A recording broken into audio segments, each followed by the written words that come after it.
That's a good steed there.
I don't know. I'm gonna go up here and solve that.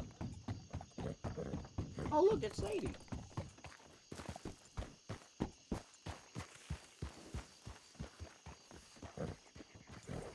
Put your hands up. No, damn it. This is a muggin'.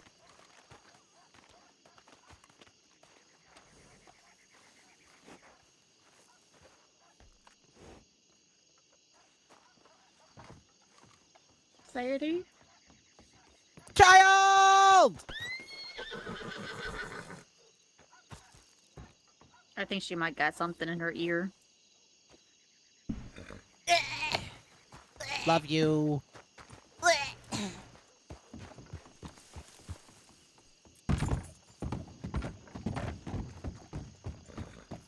Oh no. Hi, like.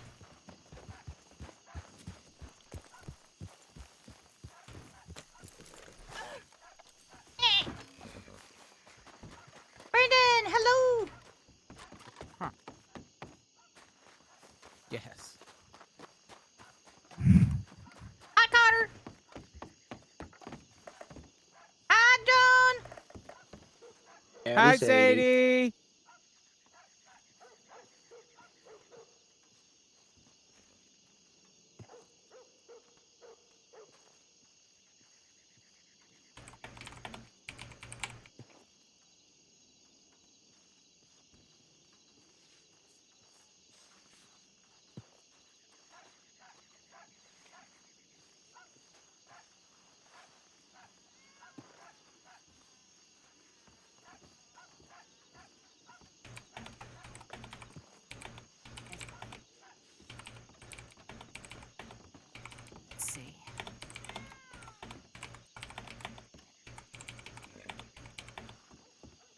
Oh, careful when you turn around, you don't step on him. Okay, I will do my best not to.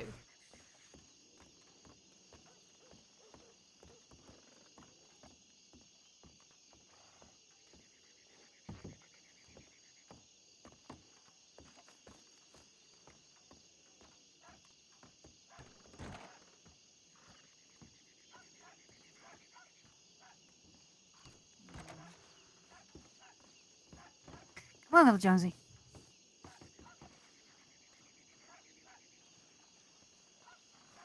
Did you want to put a pet collar on or not? Oh, it's a kitty cat. Yo, there's Jonesy. Jonesy? So Mhm. cute. Yep. That's what I was hoping to go to Chola for. Anybody know how to put the collar on the little one? Huh? Anybody know how to size this damn thing? I do not. I do not have cats. Damn it. Sadie might. Sadie loves cats. See, I'm sitting there thinking I maybe don't someone have in any Blackwater cats. know. What are we Probably talking about somebody with at cats? Blackwater might have one. Do pretty Like good. I say, how do you size the goddamn collar? I don't have any cats in state yet. Does anyone know where there's some deputies? What? Does anyone know where there's some deputies? No idea why. Still need to talk to one? Is it K? No. Want to see if I have a warrant. Why would you have a warrant, Sadie? For pulling a gun on Hank. You don't. Oh. They know you're a member of the States Guard, and the marshal didn't say you have one. They said that me, Raylan, and everybody who did the store robbery did. Yeah. So you should be fine. Well, I'd still like to make sure. I also need James to, not have a warrant so that we can goddamn get married. Son of a bitch. Can you put it out in public asking for a deputy? I put out one to the sheriff's line.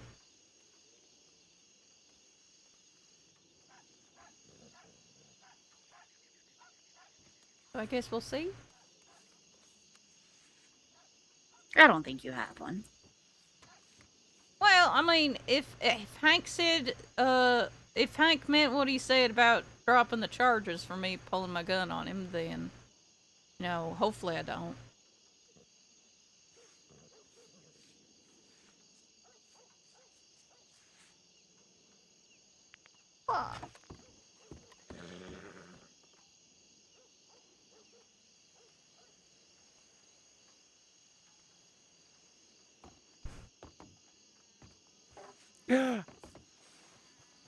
No.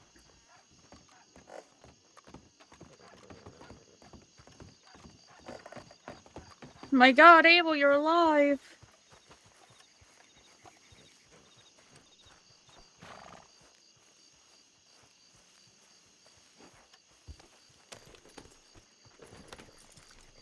Get out of that!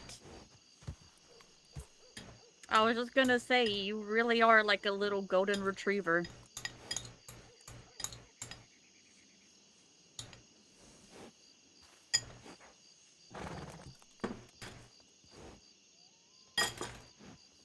I love you, even though you smell.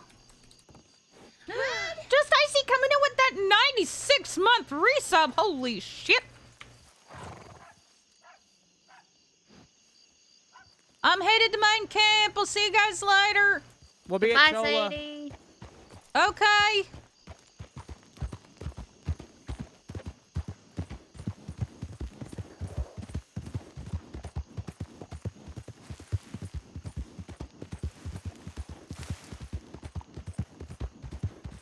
Okay. Back to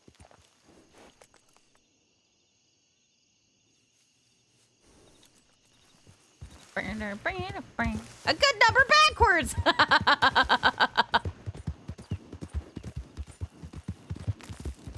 No, kitty. Bad.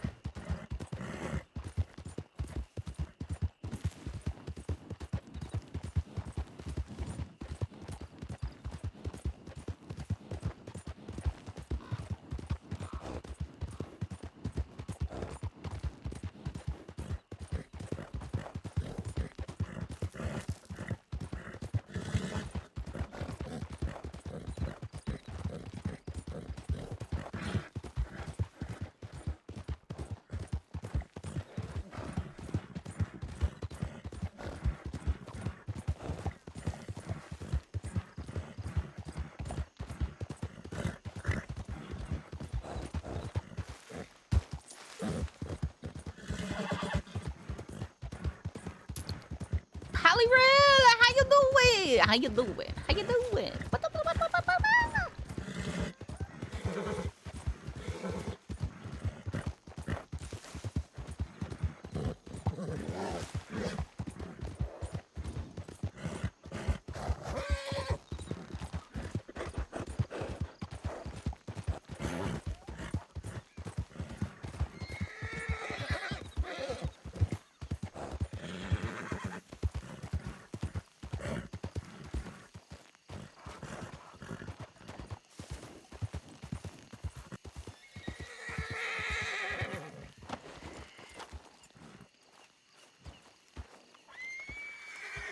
Hey, Lux!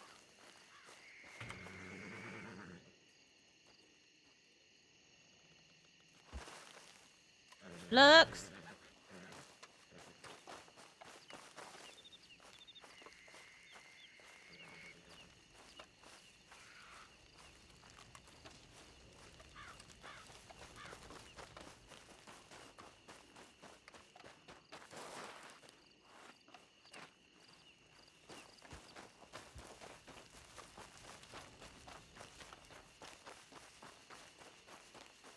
Lux!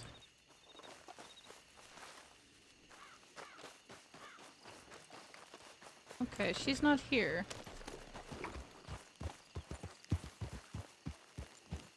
Okay, I want the other version of For Whom Bell Tolls.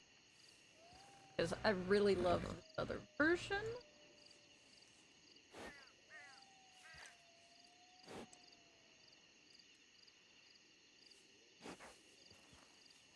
Can I just go to the YouTube? Can I go to the YouTube, please? The YouTube! YouTube.com!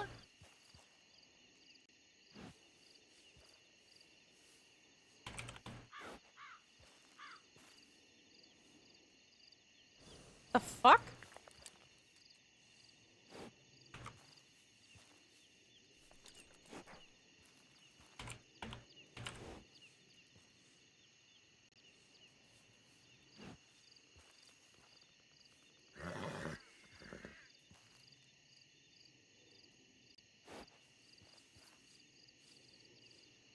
Okay, let's see. Let's make sure you guys can.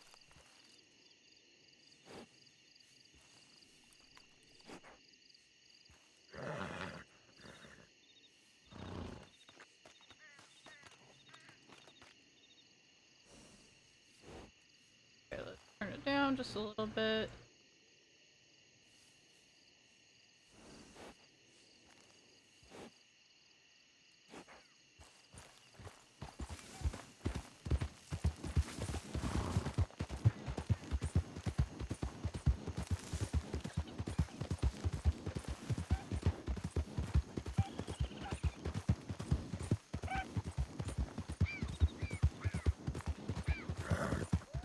And they gonna taste on the side.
Down. Okay, we don't have a warrant. Nice.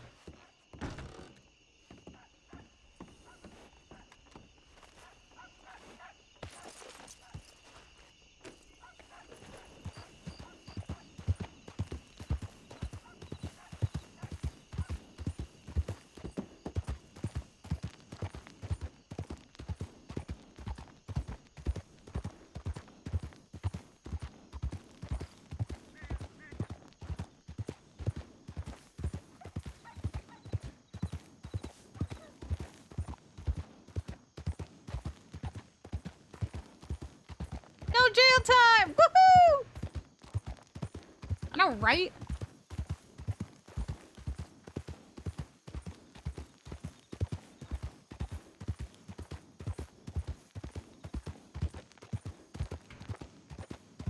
I'm Banana. How are you?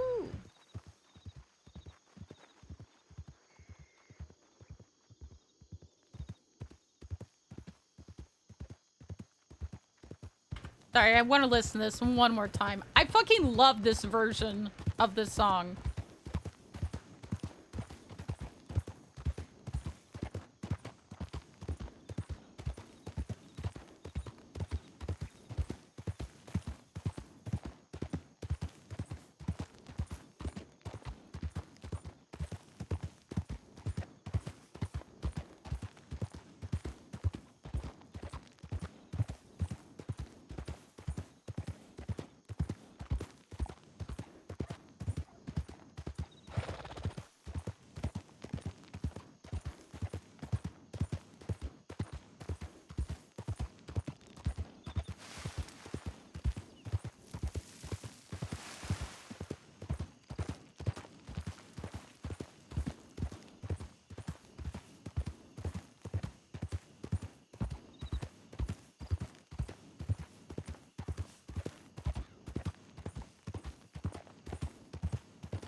Oh, sorry, I got distracted. Ah!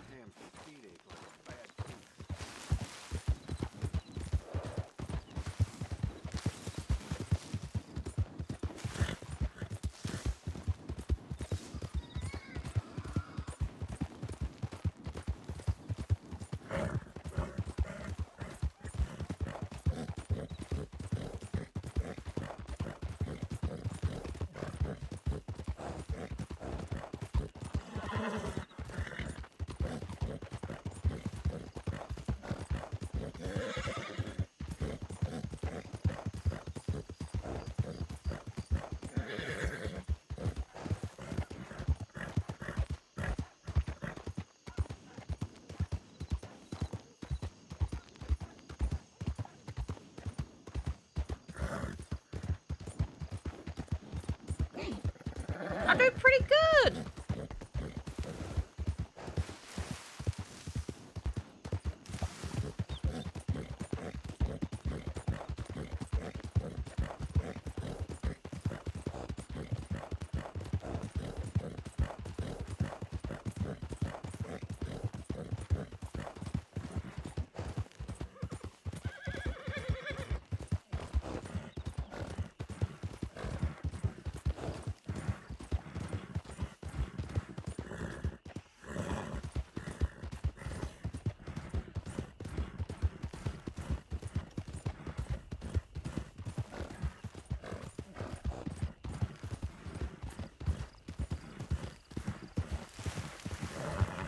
Run the wrong way.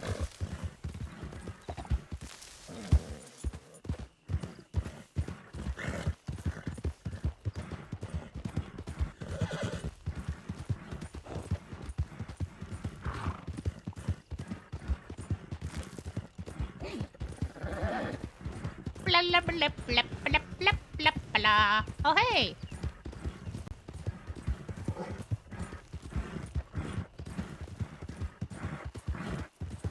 This is a robbery. I saw you coming up behind me. I know. Hi, Robbery. This is John. Hi, Robbery. I'm Carter. Hi, Carter, you smell. Hey, don't bump into Pretty Boy. He's a good horse. I wasn't trying. It just happened. That statement is insane. That is an insane thing to say about your partner. It's my horse. Oh, yeah, so you ride your partner. Okay. Yeah, we get it. What? No, I'm getting a horse named fucking Percival so that I can ride the Marshall around state.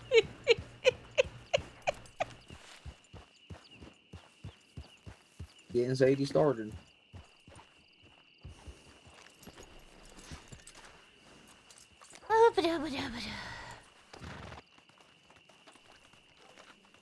Let's check the chore ledger.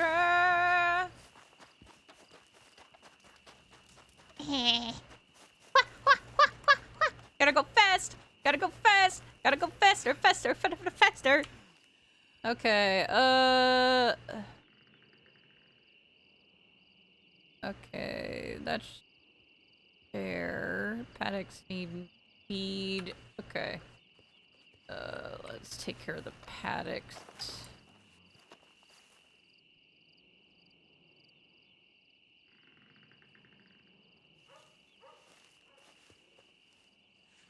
Yeah. Hui. Yeah.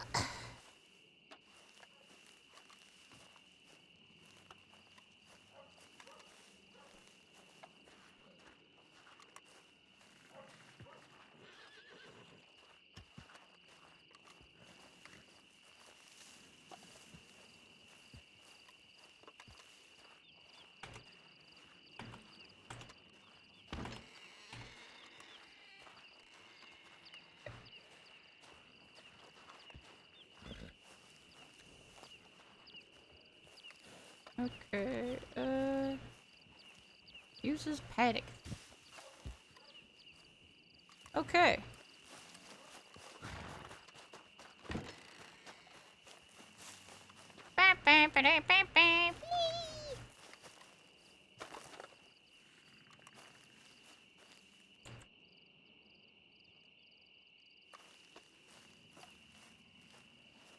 Pick up the bale, forehead.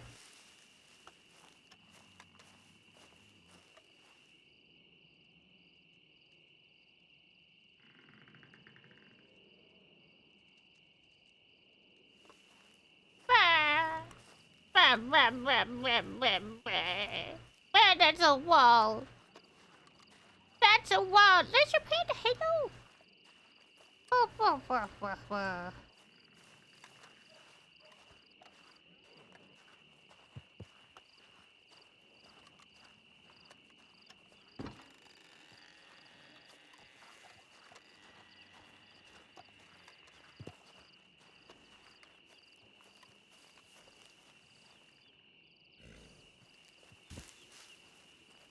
Okay. There you go.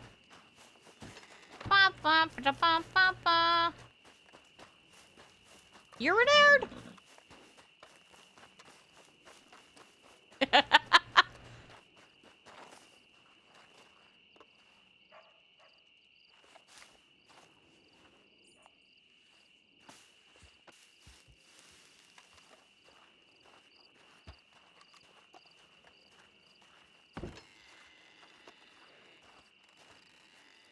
Here you go.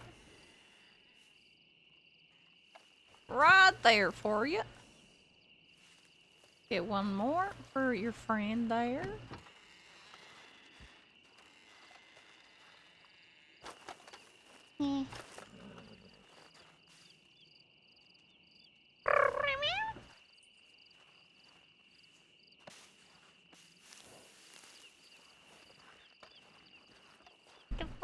Jessica, What? do you have a spice pouch on you? I might potentially. Let me check. Give I me a don't know where second. my spouse pouch. Your spouse pouch? I don't know where your spouse pouch is either. Maybe you should ask Abel that. Spouse is right there. Well, you should ask your spouse where their pouch is. I hate you. I love you, but I hate you. I love you so very much, Jessica. I'll destroy you. What?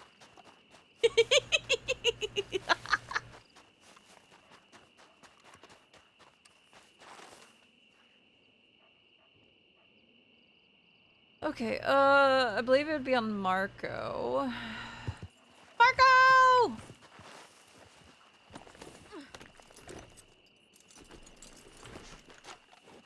To whom the bell tolls, time marches on. For whom the bell tolls. Why do I have so many dumplings? Jesus. It's not in there. It's not in your mouth. Shut up, Roxas. No, it's not in there.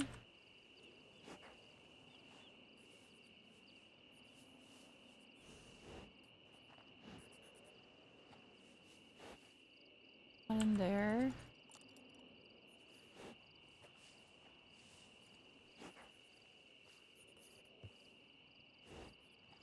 I might not.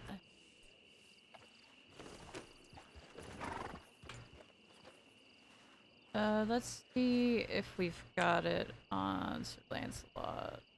I mean, Sir Trottington. Hey. You stink. Wow.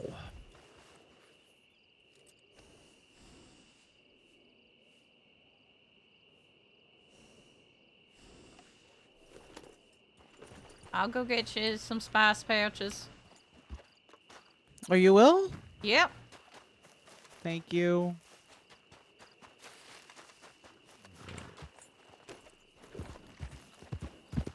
I need writing music. Let's see.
Actually, I'm not feeling this one.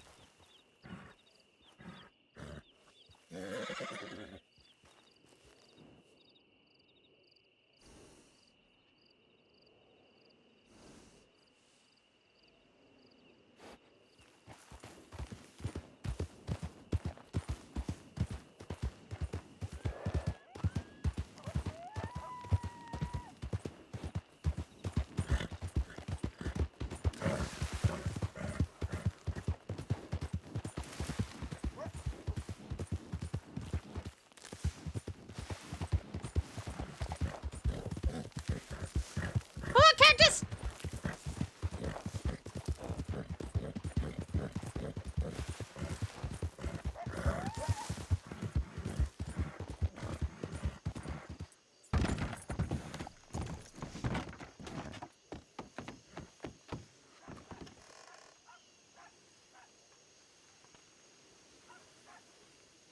Bad company, I can't deny.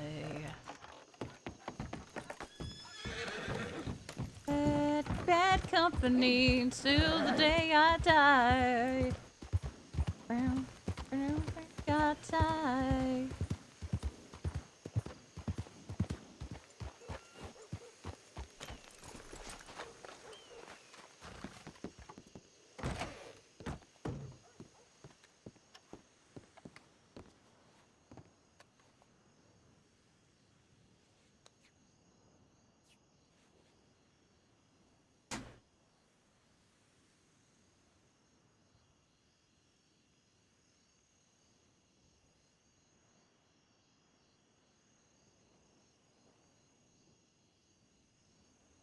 Oh, god damn it.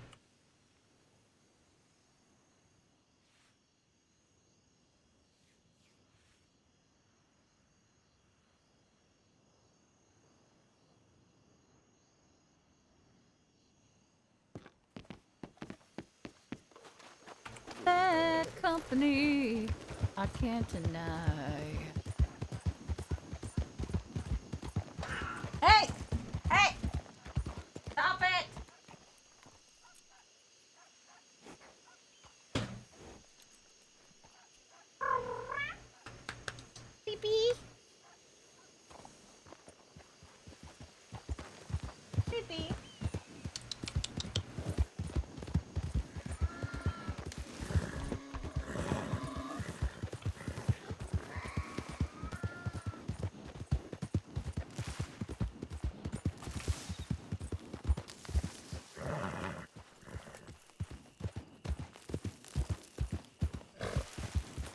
my god. Eh. Stop it! Horse, what are you doing? Go straight! Jesus.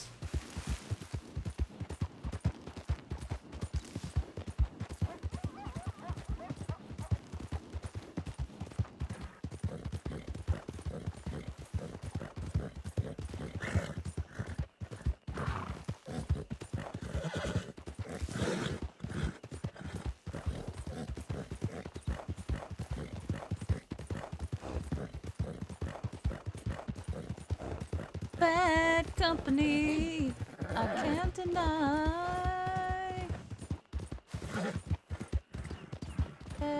Bad company until the day I die.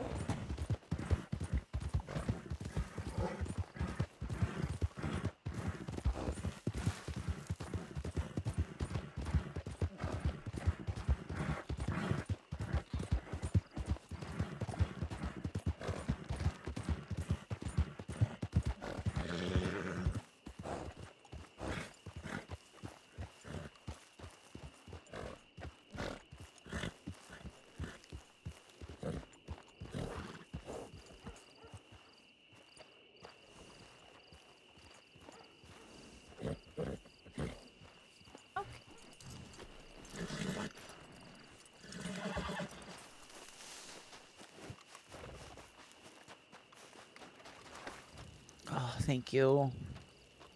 You're the best sister ever. I'm your only sister. No, but like of all the sisters of all time. Here. Thank you, Sadie. Yeah. Love you. Love you too. I know I've been extra nice recently. I just It kind of freaks me out. James said he didn't tell you. Tell me what? We're going to war. You know that part. Yeah. The part that I want to make sure is made clear is that we're all writing letters in case we don't come back.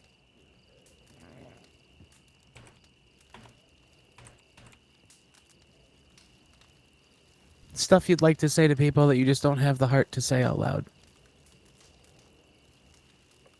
It's kind of your way as an outlaw to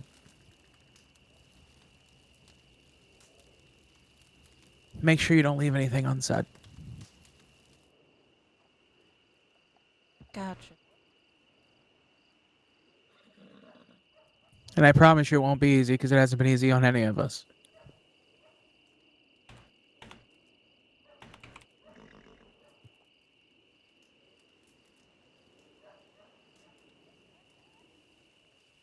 Is that bad?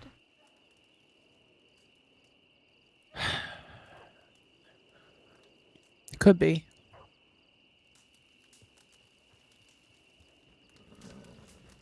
Listen, Is this a private discussion? I don't want to leave you.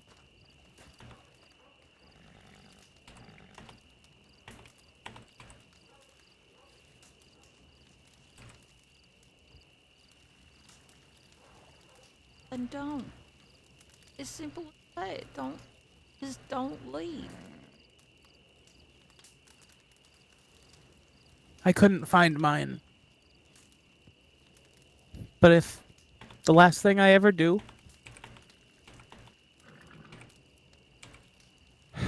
is show you that he didn't just care about you because I asked him to.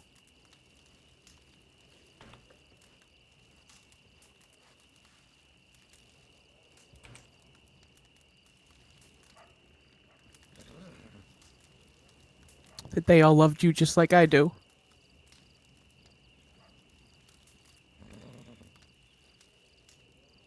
Then if I do die, I can die happy.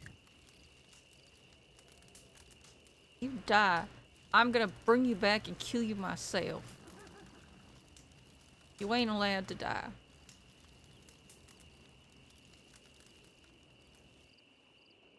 I'm gonna do my best. But you need to promise me, in case anything happens to you, that you will write those letters. I don't even know what I would say. Say goodbye.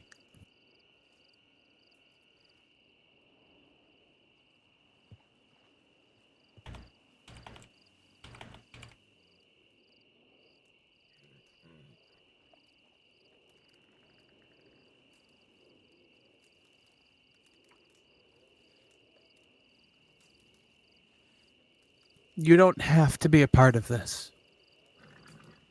You can run. Right now. God, I beg of you to run.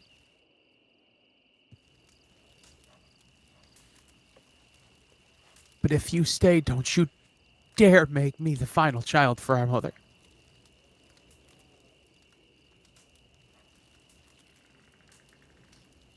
No, I can't run.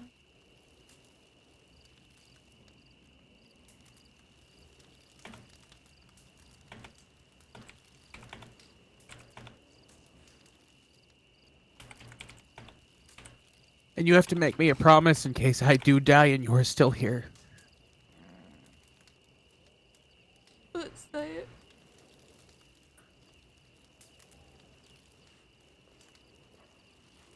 You take care of everybody in the States Guard. You don't let any of them be alone.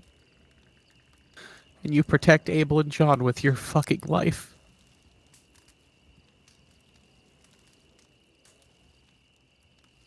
I can barely protect myself, though.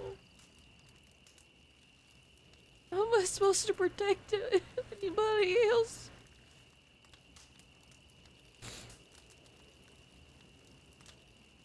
You're not allowed to die. I won't let you.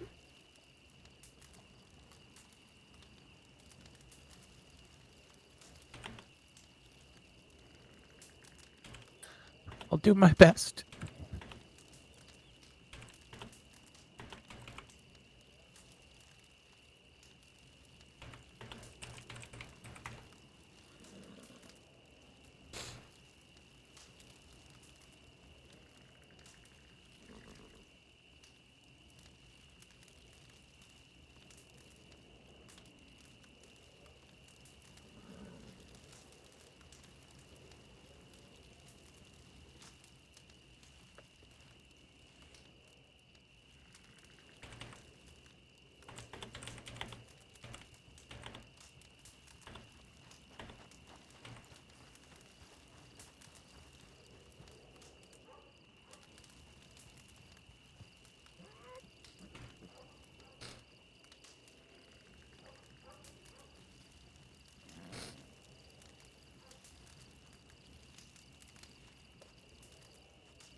We're gonna walk out of this. It's just preparing. And when we do, we're all gonna have a party at camp.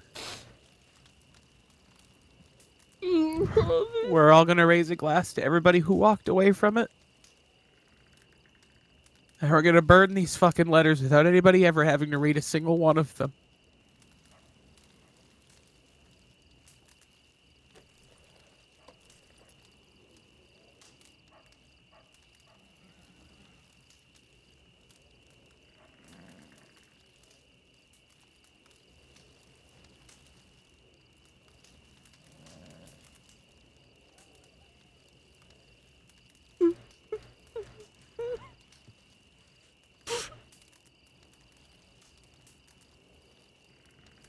Just got...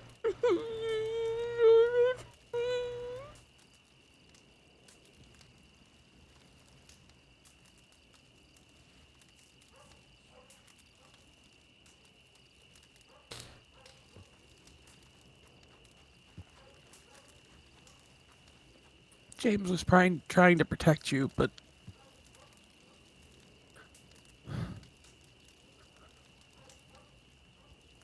I just can't live with the fact of not knowing what you wanted to say in case you aren't here to say it.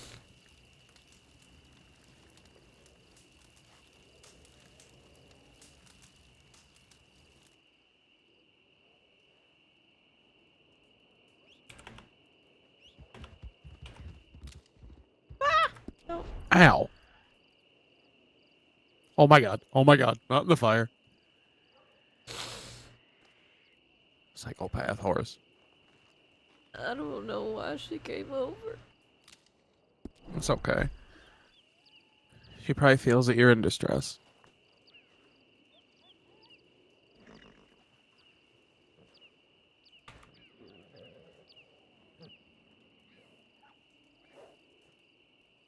You have to promise me that nothing's gonna happen to you. I'll never make a promise I know I can't keep. Carter. But I'll promise you that I will try. And I will fight like hell.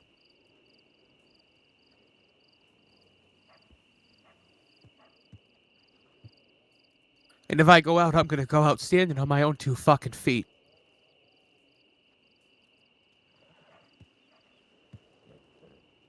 I won't let you. I'll be there.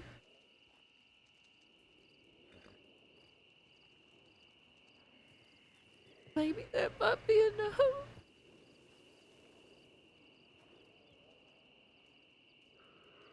I don't want to lose another family.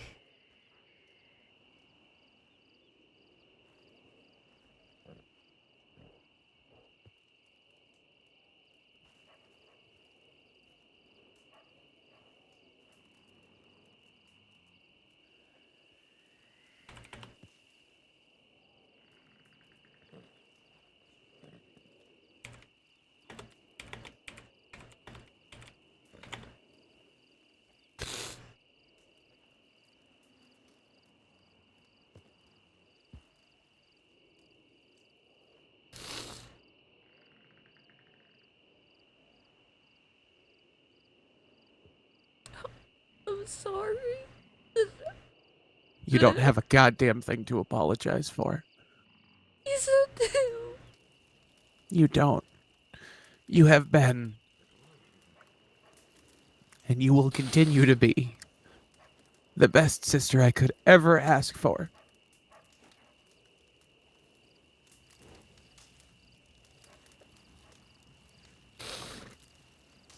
So don't you dare apologize.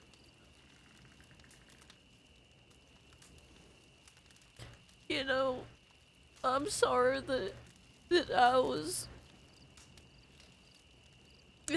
Paul's favorite daughter.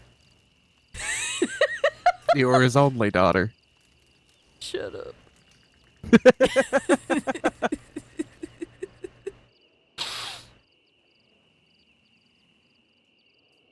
Get off of me, you jackass.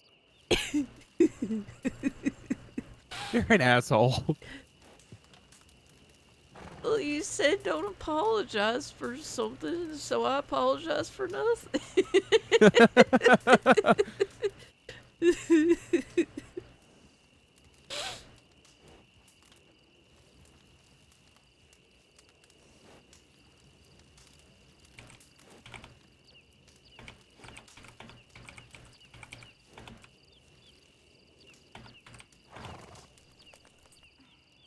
Hey.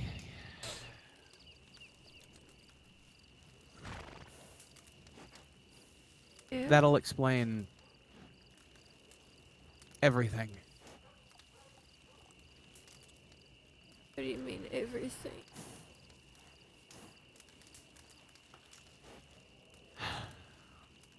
About how you got out.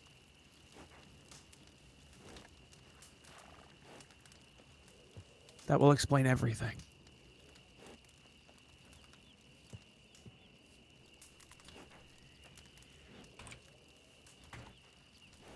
Okay. And I'm sorry. You don't have anything to goddamn apologize for. Since you got here, I have been far too soft on you. And I haven't taught you the lessons that you need to learn. This war is going to make grown-ass adults out of every single one of us. People are going to get hurt. People might die. But me, you, and Raylan, we are the first line of defense to keep people from dying in this gang. But do not hold it too close. Don't let it destroy you. It's the thing about me.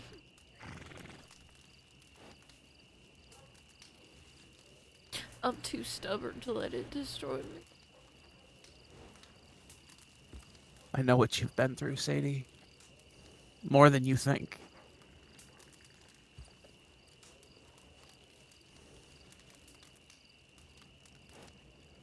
And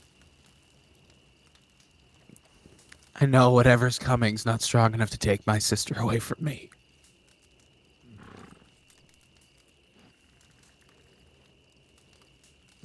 James and I will have each other's backs. You're riding with Raylan and Lux. Yeah. I couldn't put you with 3 people I trust more.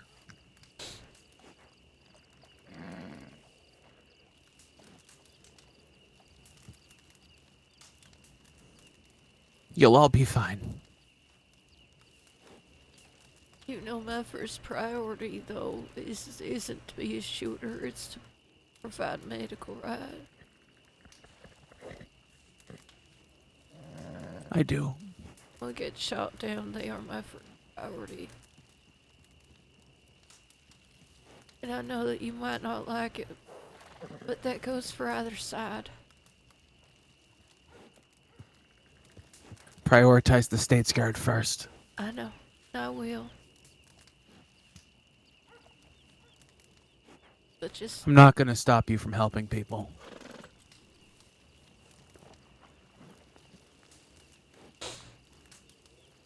I plan on doing the same thing for them. If I'm not in the group of 4 that's shooting at them, when everything's said and done, I'll ride into town and help them. Just because we might disagree ideologically, we might not like them, doesn't mean I want to see people die.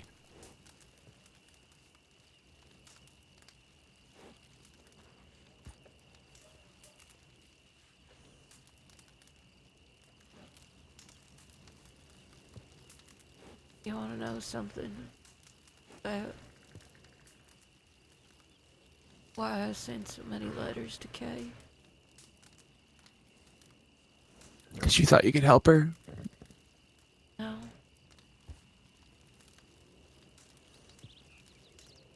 Because I've started seeing her as a friend. Yes, she might be manipulating me, but ultimately, she's worried about me.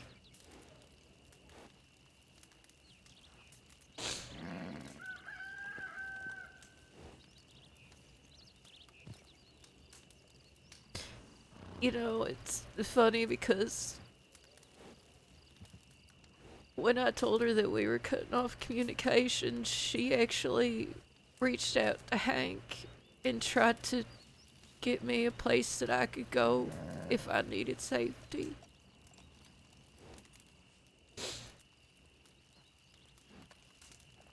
Apparently Hank agreed.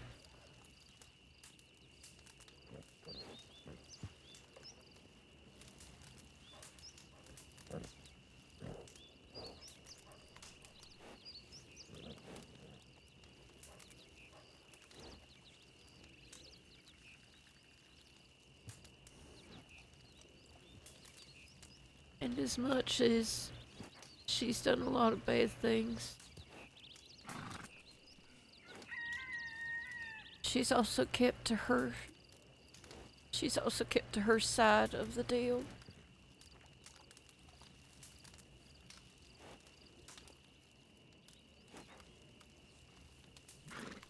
She hasn't been killing no one.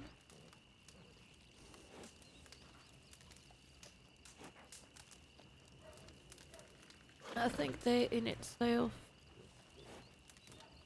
at least worth a little bit, right?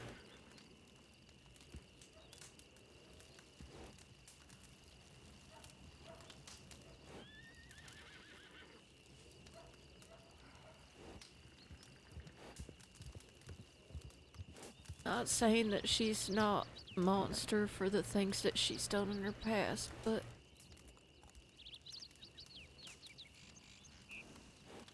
she is trying to move forward in better ways.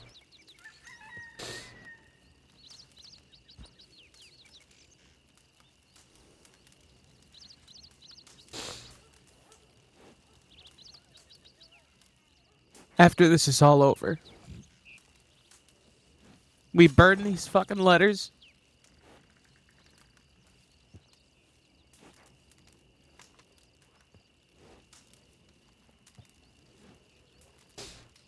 I'll sit down with you and I'll tell you everything. And I mean everything. Okay. As long as you promise not to hate me for it. Why would I hate you for it? I've done a lot of bad things, Sadie.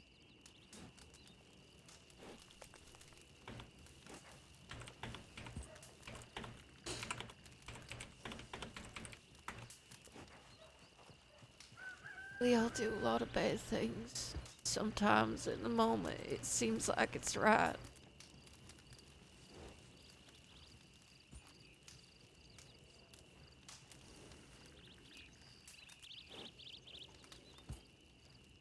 And sometimes we can't take those choices back. But what we can do is we can always move forward and try and be better.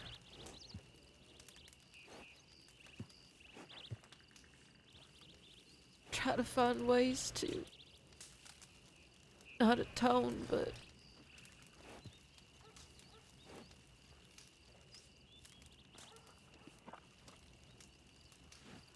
to maybe help someone else not get in that situation where they have to make that choice.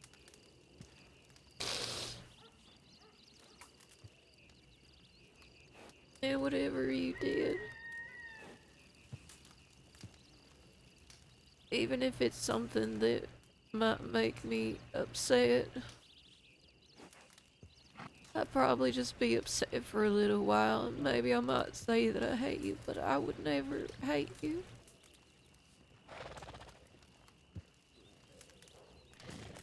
It all depends. Maybe in whatever it is, it could just be that maybe I would need time to process, because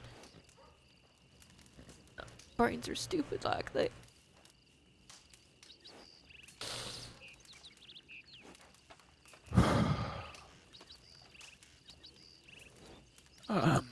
I'm gonna take a minute and stop looking like a crying little bitch in front of the gang. Oh, you're Because I don't always have emotions. You're always a crying little bitch, but And then I'm That gonna come over crying- here and finish this. that crying And- little bitch is my brother. Your favorite brother, goddammit. My brother that I'm proud of. Nothing's gonna change that.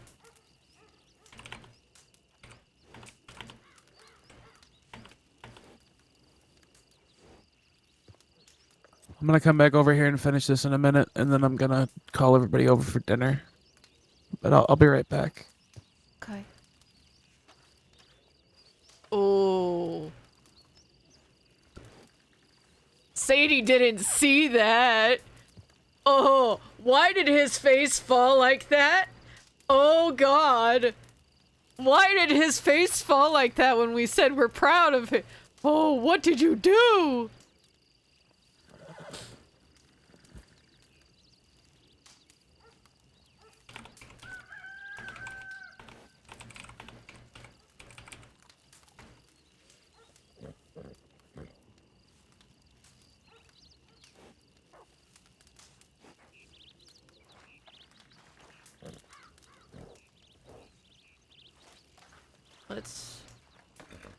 away from the campfire.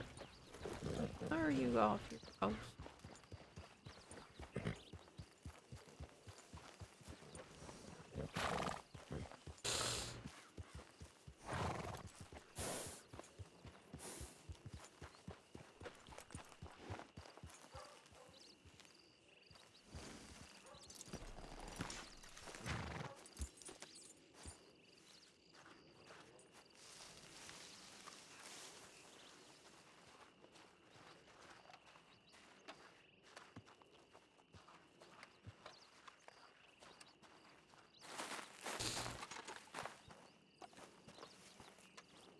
Actually, I think I'm gonna go up onto the roof.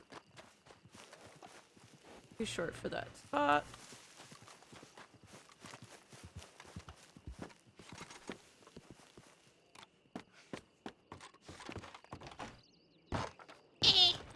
God damn it.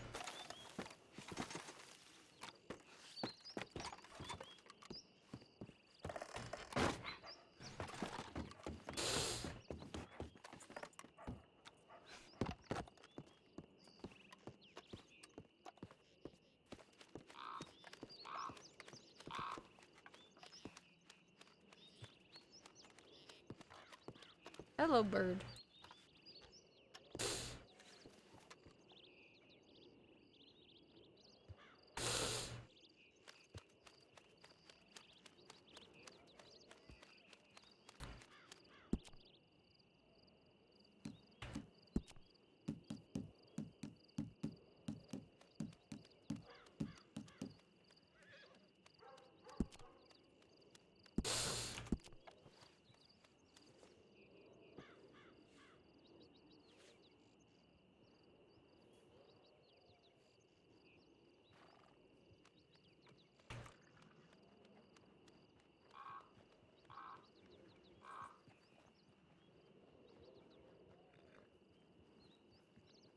Alright, time to read these letters.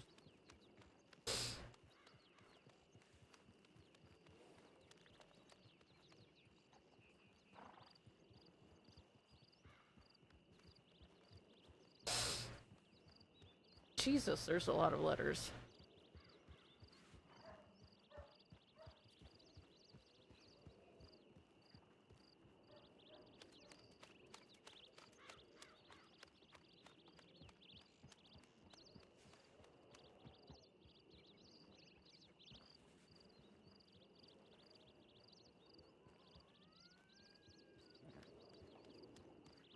Carter, I followed up on the information you provided and spent the last several weeks asking questions around the territory.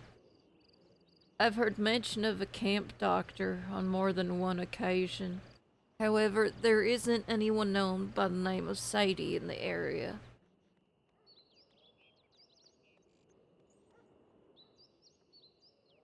The doctor is almost always referred to as Jess. Occasionally I'm told Miss Jess, or simply Doc. The descriptions are close enough to make me suspicious, but I can't say with certainty that it's your sister. Most folks don't seem interested in asking many questions. The area is rough, and people appear content so long as someone is available to patch bullet holes and broken bones. What concerns me is that nobody seems to know where this woman came from. She simply appeared one day and has apparently been tending a camp in town ever since. I have yet to find anyone who This knew is my her friend yourself. prior to arriving there. That All the way strikes to the me left as is odd. Ethan looking at the sunset. How do? I'm Shut the fuck introducing up, Carter. someone, Carter.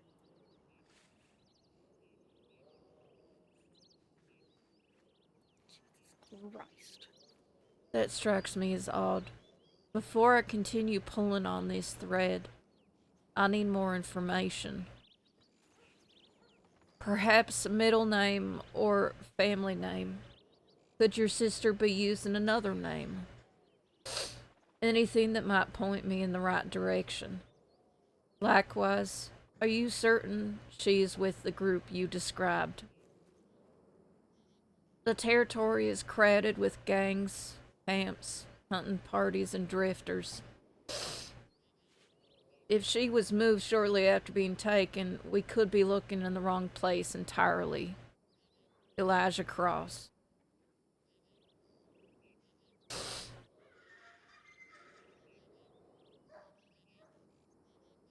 Okay, the next letter.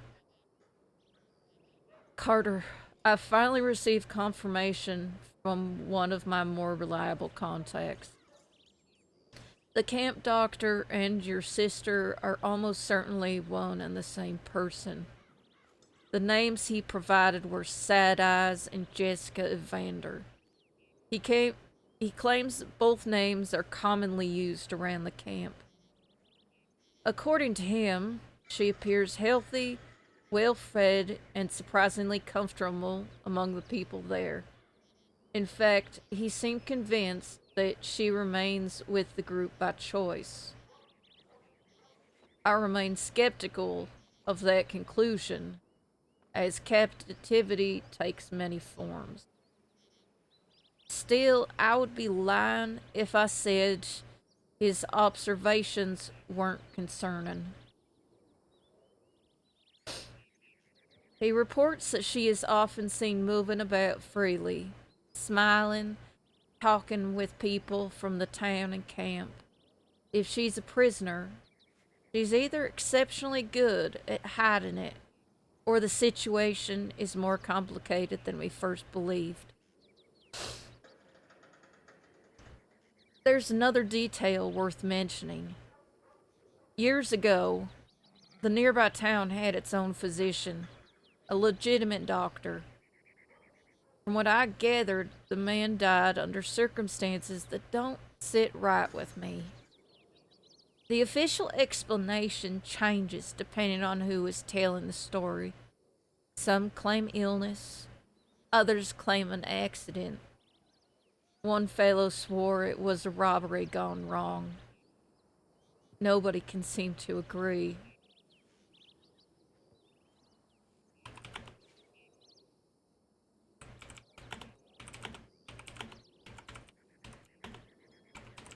He knows a little bit about that.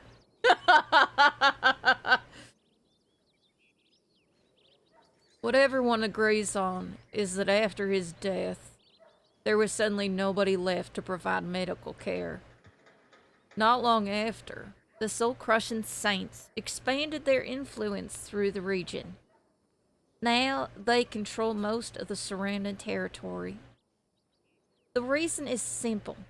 They possess the only doctor, your sister, or Jessica as they call her. The gang goes around collecting the medical tax, and if people don't pay, they cannot seek medical treatment without payment of some form. Some pay in money, others in food, livestock, supplies, labor, or favor.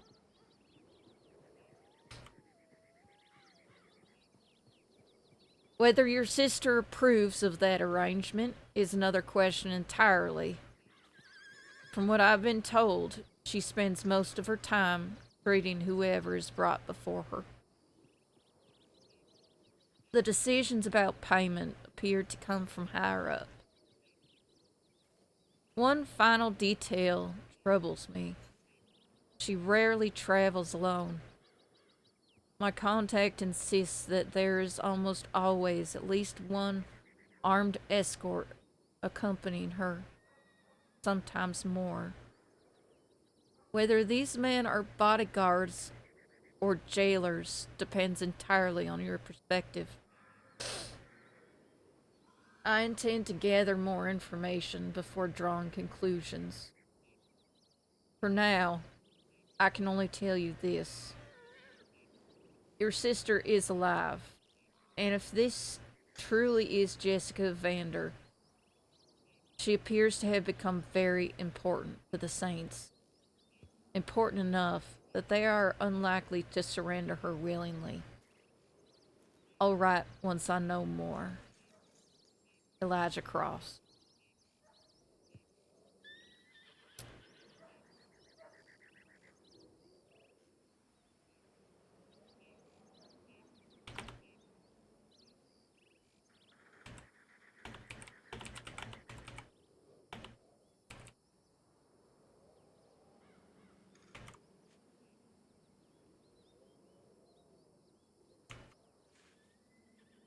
Carter, I finally have something more substantial to report. The camp has been located. We've maintained observation for several weeks now, and have been careful not to draw attention to ourselves. Thus far, nobody appears to be aware of our presence. What I've seen has complicated matters considerably. In public, your sister appears exactly as many described her. She smiles, she speaks with people freely, and treats patients. Most outsiders who pass through would likely conclude that she is content where she is and that she belongs there. I no longer believe that assessment. The difference between her public face and private demeanor is too severe to ignore. The moment she thinks no one is watching, the smile disappears. The camp members all call her Sad Eyes. After watching her for some time, I understand why. She looks exhausted.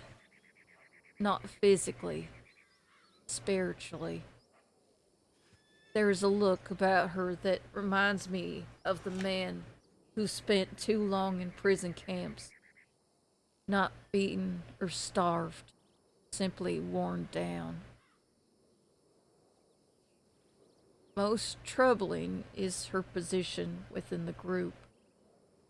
The Saints treat her strangely, acknowledging her presence, speaking respectfully enough.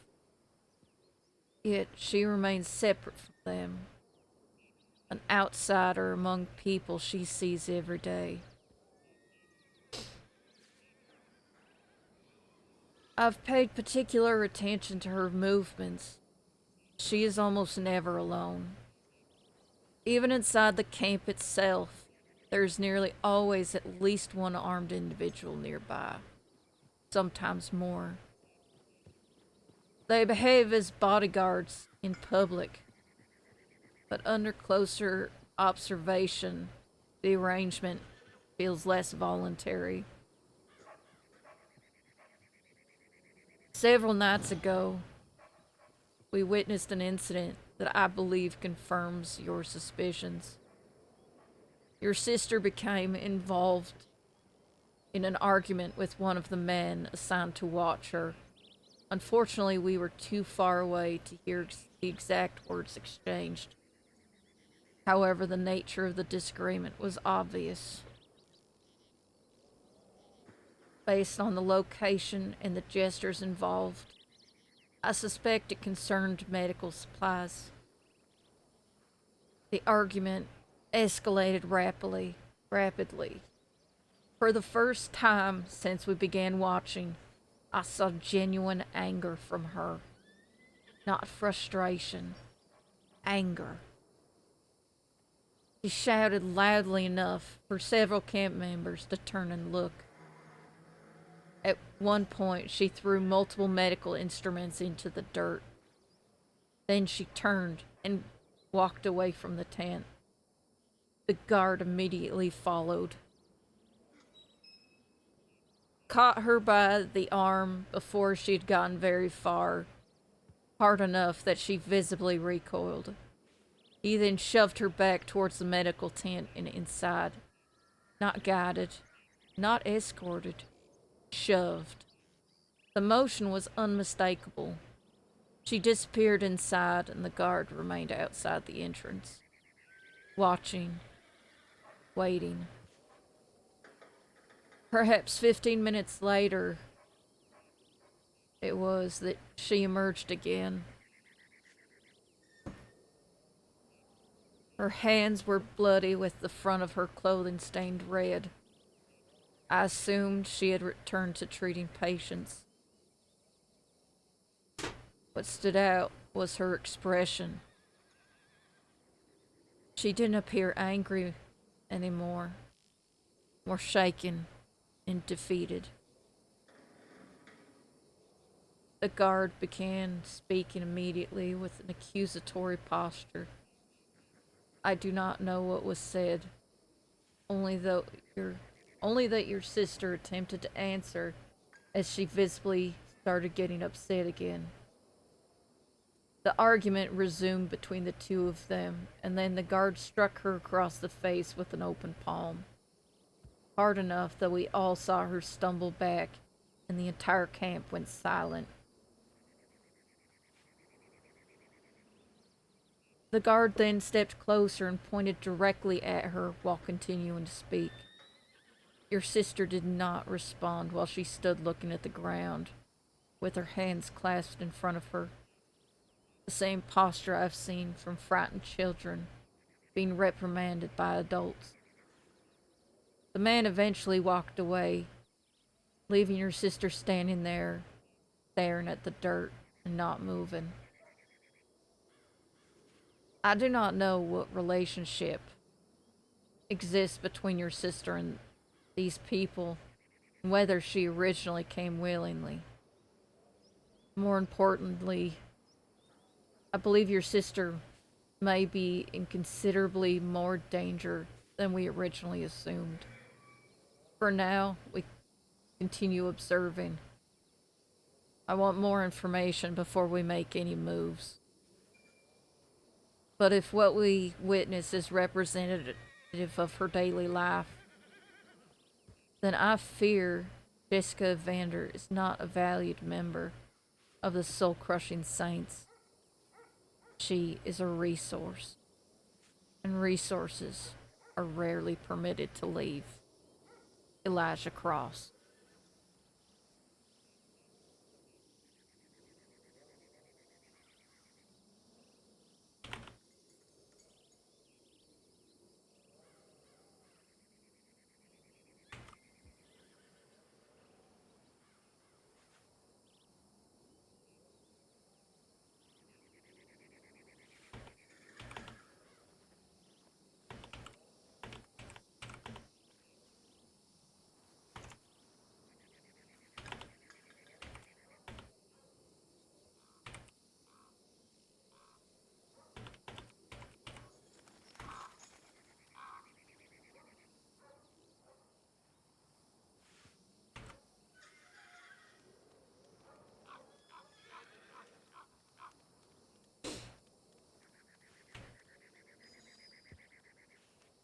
So Carter was trying to find her all along.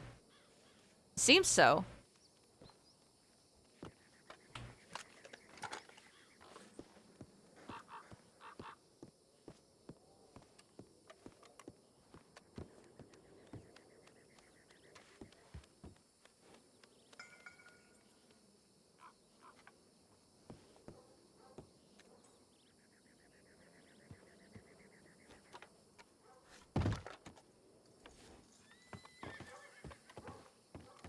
Up, down, off the roof.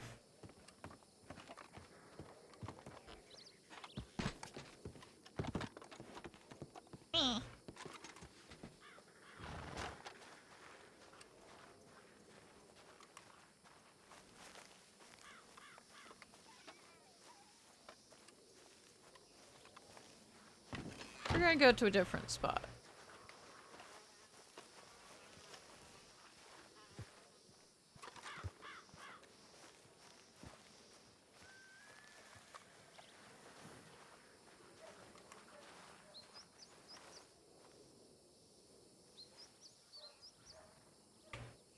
Okay.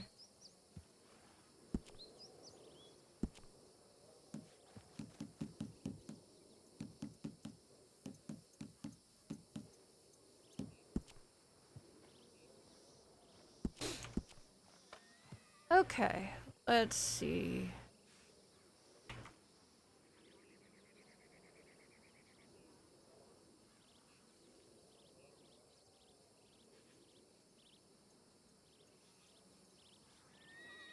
So, Sadie is now realizing that at the point that he mentioned, she specifically remembers that exchange between her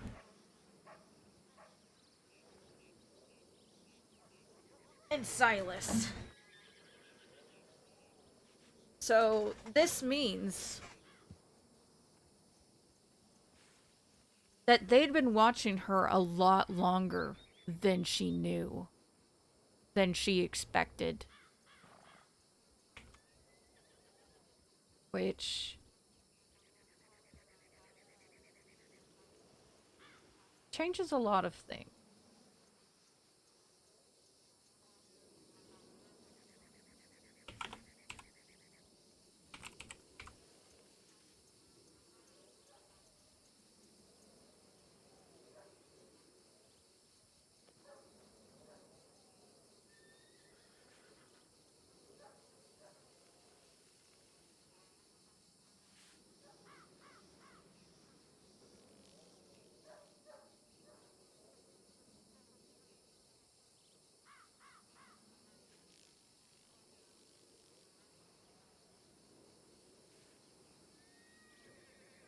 Carter, we have finally managed to identify the man assigned to watch your sister.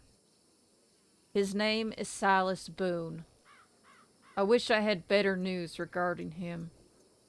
From everything we have observed, he appears to be her primary handler. Publicly, he behaves as a bodyguard. Privately, he is something else entirely. The man is cold, deliberate. The only kindness he seems capable of displaying occurs when outsiders are present. The moment they are gone, the mask falls away. My concerns regarding Jessica's situation have grown substantially. Since my last letter, several weeks ago, a man was brought into the camp. Sorry, rough day. Under heavy guard. Fire's over there.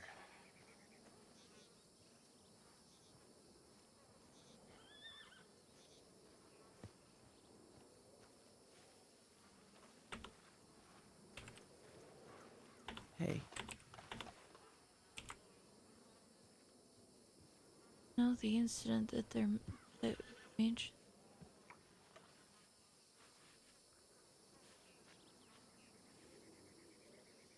Silas hit me.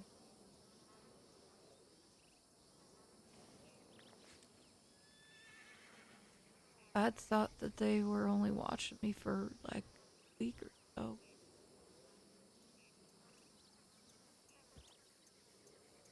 No.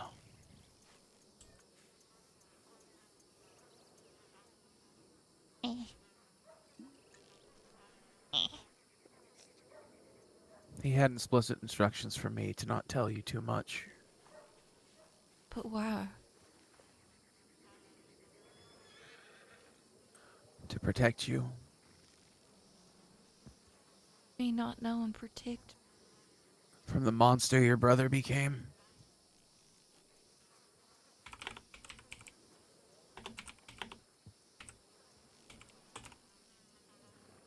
Not a monster.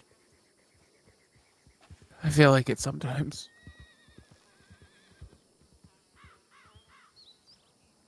But if you're hungry, dinner's ready.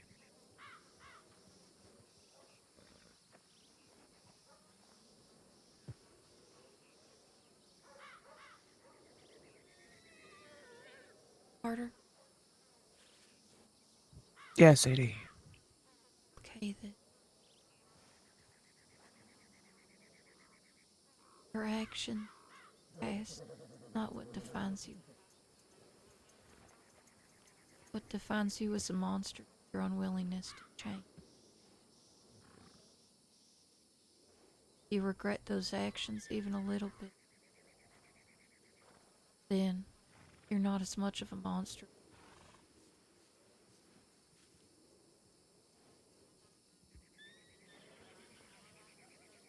I can't cry anymore today, so please, stop being Smart? Yeah, that's Logical? the word. Yeah, logical. I yell at Abel about logic all the time. Don't use logic against me. Not using it against you, Carter. It is. I'm a logical outlaw. Okay, I'm a big dumb emotionless outlaw. You're I not don't have dumb, emotions. I'm a Carter. big dumb emotionless outlaw. You're not dumb. Big dumb emotionless. I don't have emotions. I don't know what you're talking about. I'm not crying. I don't know what you're talking about. Carter, stop.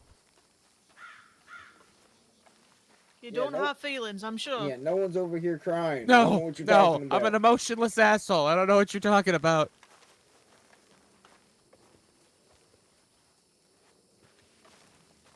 Yes, dear.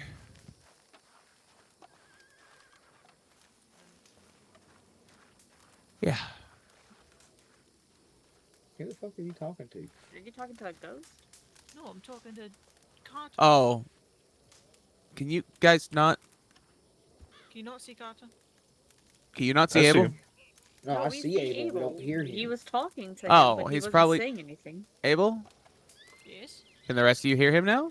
No. I was talking very Yeah, I quietly. can. Oh, Oh. okay. Yeah. Yes. I was talking very quietly because I was trying not to, yell in everyone's ears.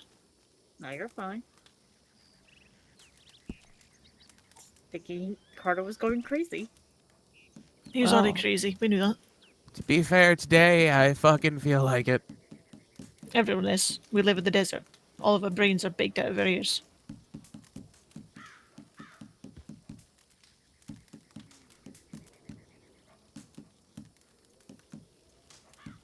Oh.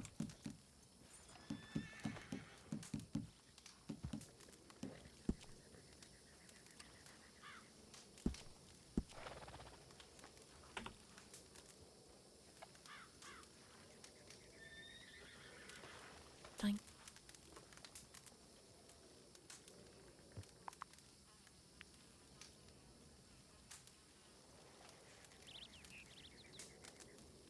You're welcome, Sadie. You're welcome.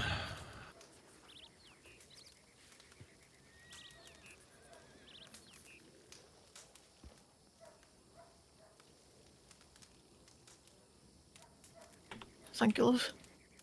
You're welcome, dear.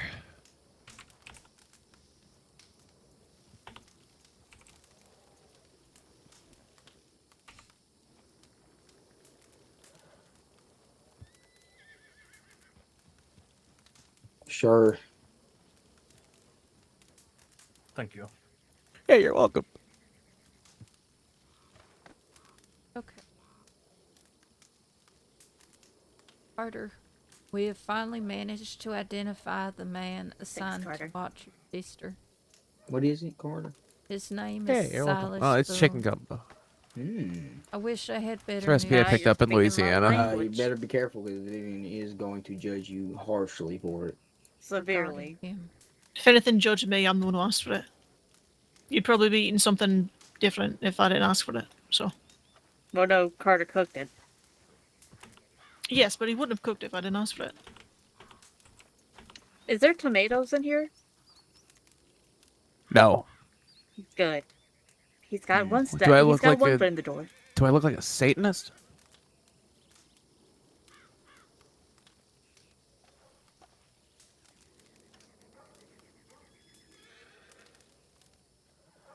Alright.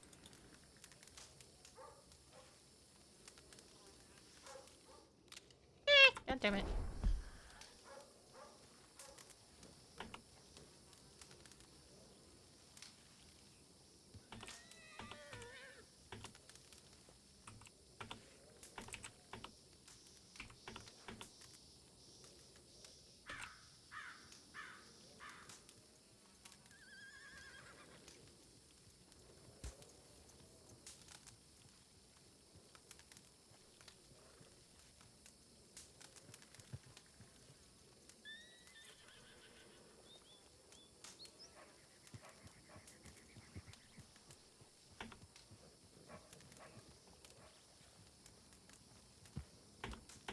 It's pretty good.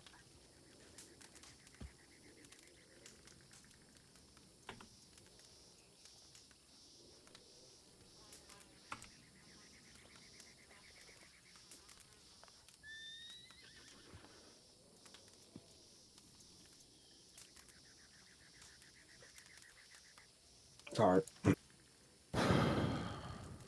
that good? You just have to scarf the boat out? Mm-hmm. It is really, really good. Carter's really good at it. Of course he's good. He's a great cook. It's pretty good.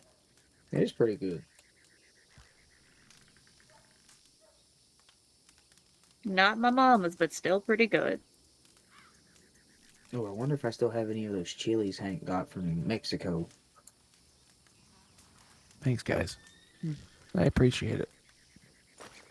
As the one being born Carter, and you want to raised in try? Louisiana, I will judge gumbo, jambalaya, po' boys severely. Carter, you want to try a El Diablo Inferno? No, I think I've cried enough today. Well, this one might help you clear out your sinuses and a stuffy nose. Yeah, I can tell you're a little bit stuffy over there. Here. Yeah, oh, it's gonna be a thing for a bit.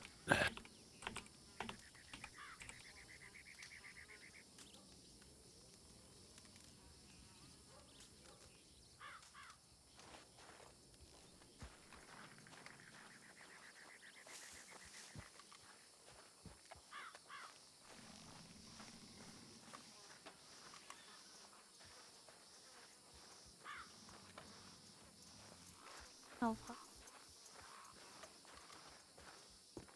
Can't get up here.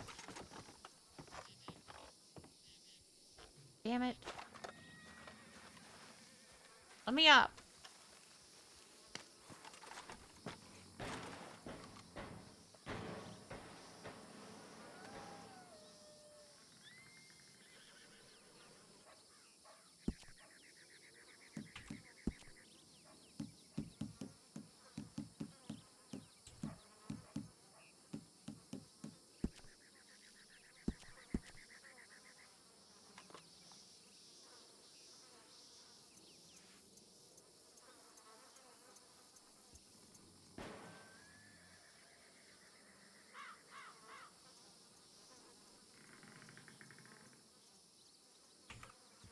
Hey, hey, hey, hey, hey!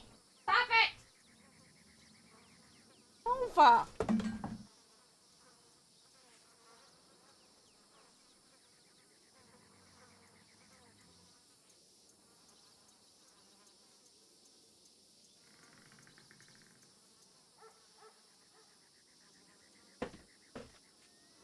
What?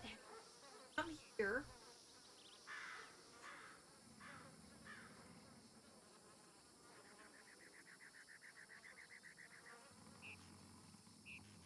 Fighting. Oh.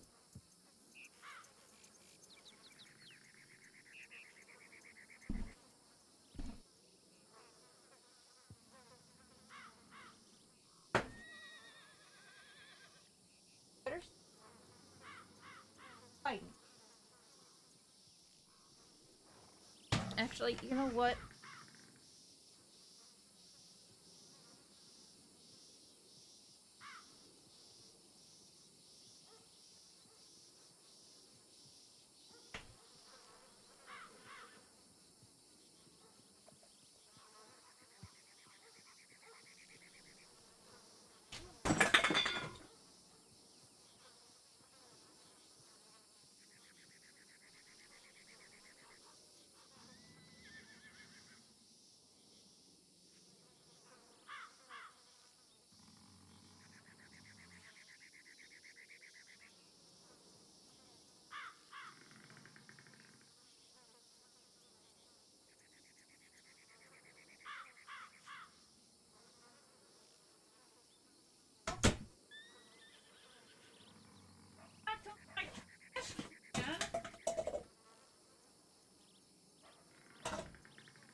Not go my trash can. Okay.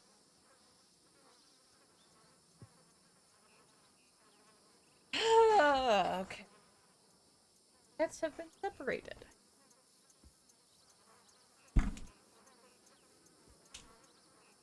Okay. Cassie cornered Nova. Nova did not like being cornered.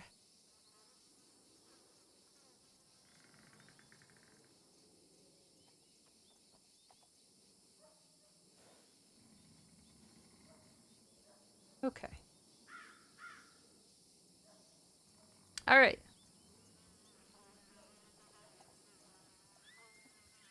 Carter, we have finally managed to identify the name assigned to watch your sister.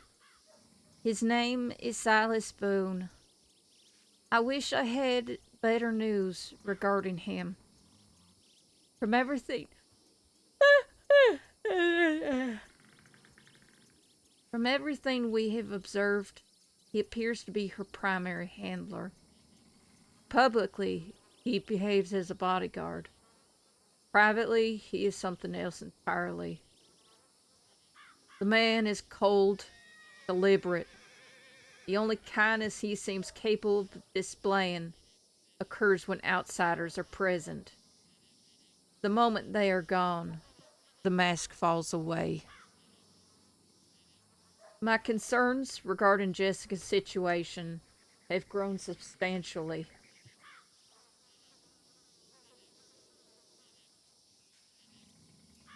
Since our last letter. Several weeks ago, a man was brought into camp under heavy guard. Unlike the usual patients, this fellow was not taken to the medical tent. He was taken elsewhere, an isolated canvas structure near the edge of camp. Shortly afterward, after he arrived, your sister was summoned. We observed her collect her medical bag before following Silas toward the tent. Over the next several hours, she and Silas emerged repeatedly. Each time her hands appeared bloodied, and she looked more and more exhausted than before. The arguments began almost immediately. At first, she seemed to be attempting to reason while pointing towards the tent the man was in. She was speaking rapidly, but Silas remained largely unmoved. As the hours passed, the exchanges became increasingly heated. Eventually, she was shouting.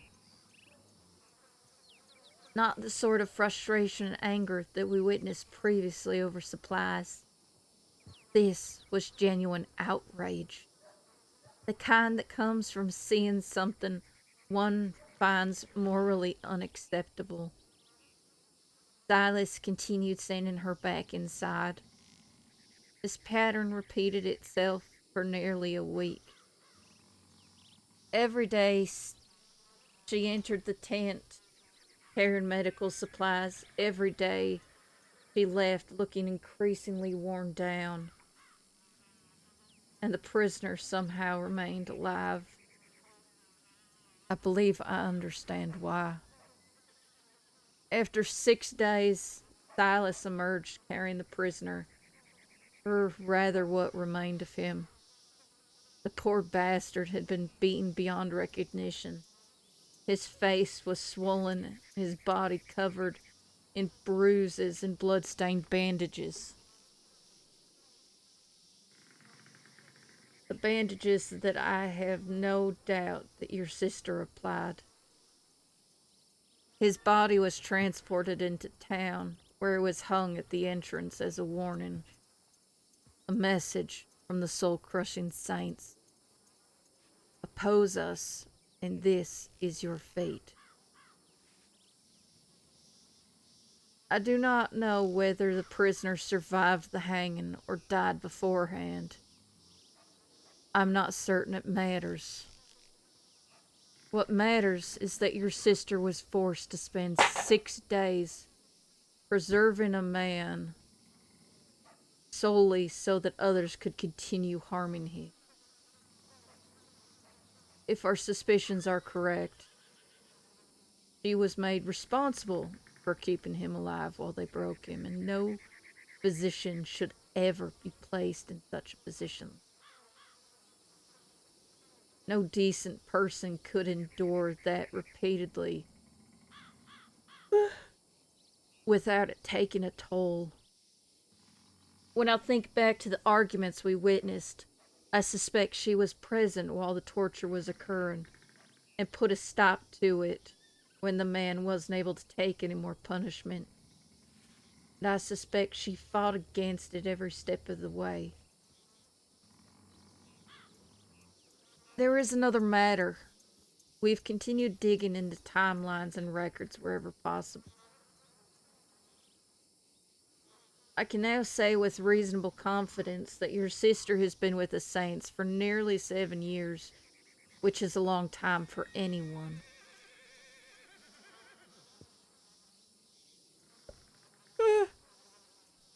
Especially under the circumstances we've observed. I find myself increasingly worried about what 7 years of this life has done to her, emotionally and mentally. She still appears compassionate and treats people whenever she can. But there are moments where she simply stares off into the distance, as though she's somewhere else entirely. It's those moments that concern me more than anything else. As for the next steps, we are beginning to evaluate opportunities for extraction. There are weaknesses in camp security, but none are ideal. With all of them carrying risks, the important part is that there are opportunities that exist.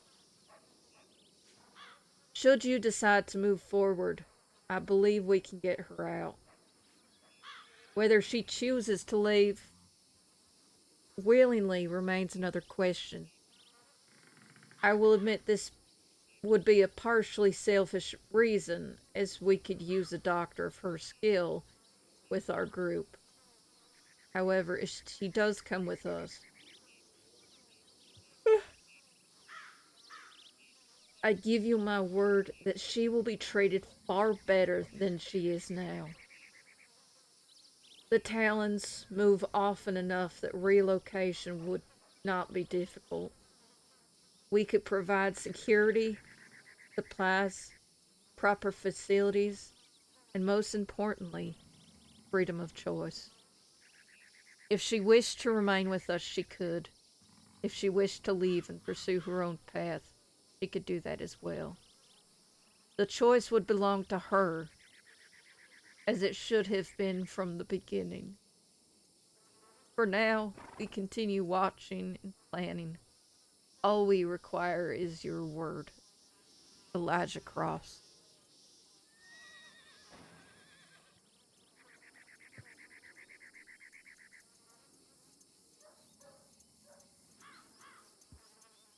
Shit.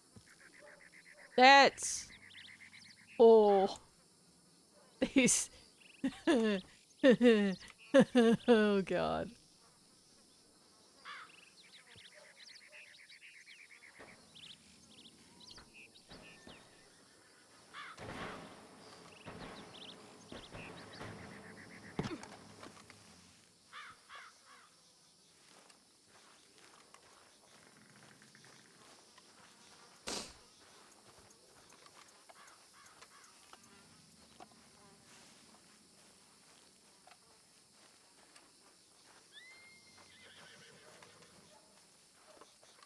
Bandana wasn't even on for me yet.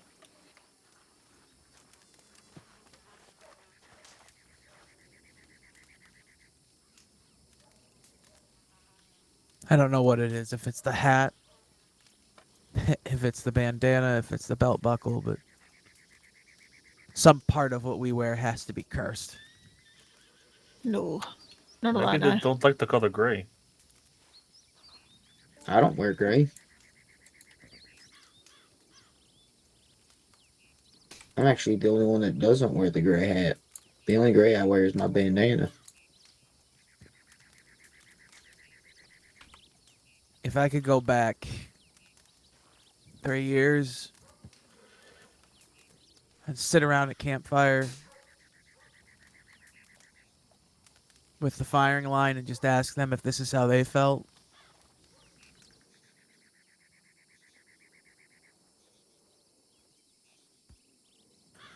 I'd love to pick all their brains. I mean, it's probably still possible if their brains are still pretty.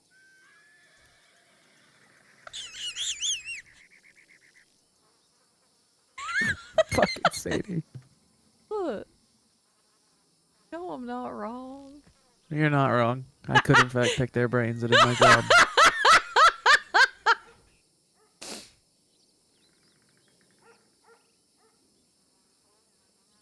In more ways than one.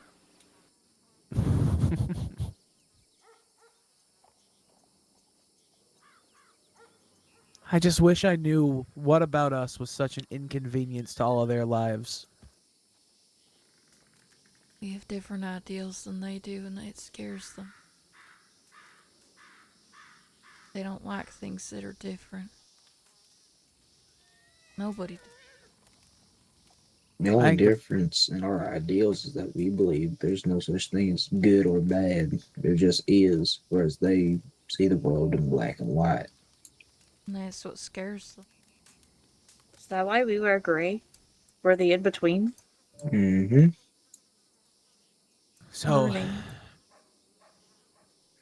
the States Guard Viv originally started as what we tried to make a vigilante organization. Very quickly, we realized that the people that had asked us for help before we all came together no longer wanted that help. So it took on a different meaning. When Raylan and I met in Blackwater, and they offered me a position in this gang, we talked for 3 hours. And the Callahan over here is going to understand what I'm going to talk about. The code.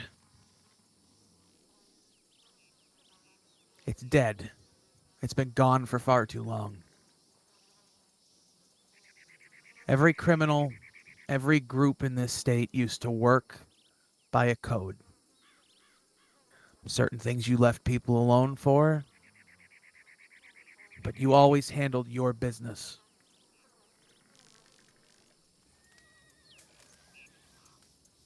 And when we figured that the vigilante shit wasn't going to work because people who said they wanted our help didn't want our help,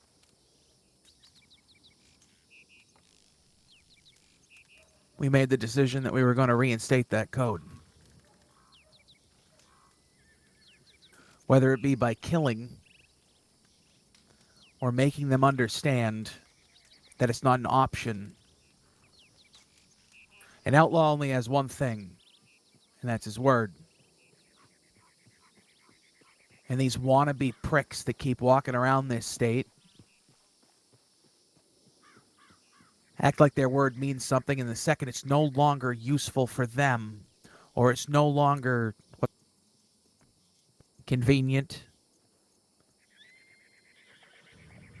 they just back out of the deal. Well, that's not how it's ever fucking worked here.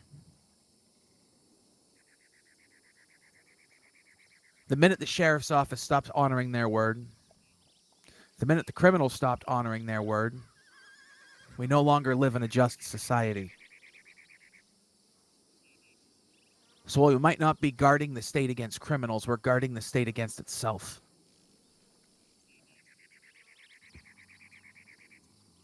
Because what they don't understand is without us, at least attempting to police this situation,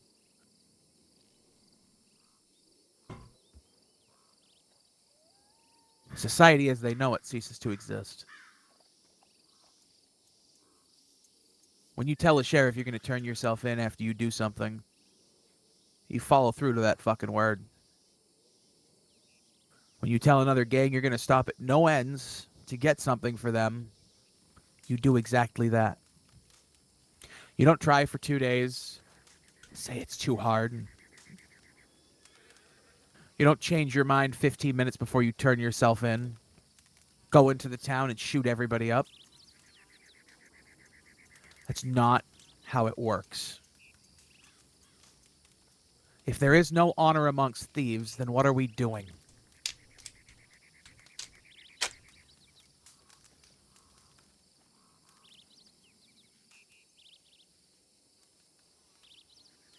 So yes, Yeah. Viv, we wear gray because we are the middle ground. There's black and there's white. And then right in the middle are the people who see things for what they really are. You ever heard the old saying, there's 3 sides to every story? Your Yep. truth, their truth, and the one nobody will ever hear. I always We thought are it was what actually happened. We are the walking example of the actual truth that they don't want to see. Raylan's a convicted torturer, killer of a sheriff. I'm a convicted torturer, killer of a DOP guard. Everybody in this circle is a bank robber, store robber. Deputy shooter. You've at least attempted one murder. Me and Carter had bounties for an actual murder.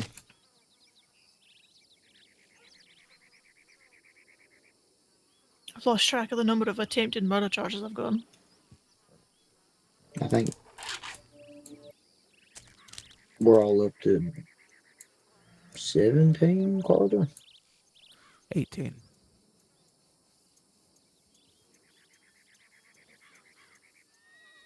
Stop it! This is my food. Me and Raylan have somewhere over 100 combined. There are certain people in this state you don't want to trifle with. Everybody forgets they're a fish in a pond. You're either the small one, the big one, or the medium one.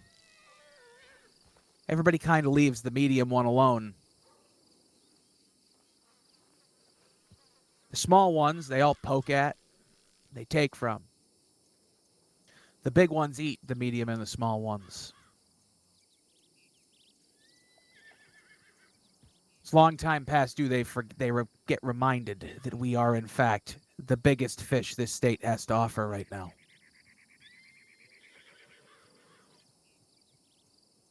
And if the pillars have to be the first example of that, then fuck them. Well, they'll be the second. The bounty hunters were the first.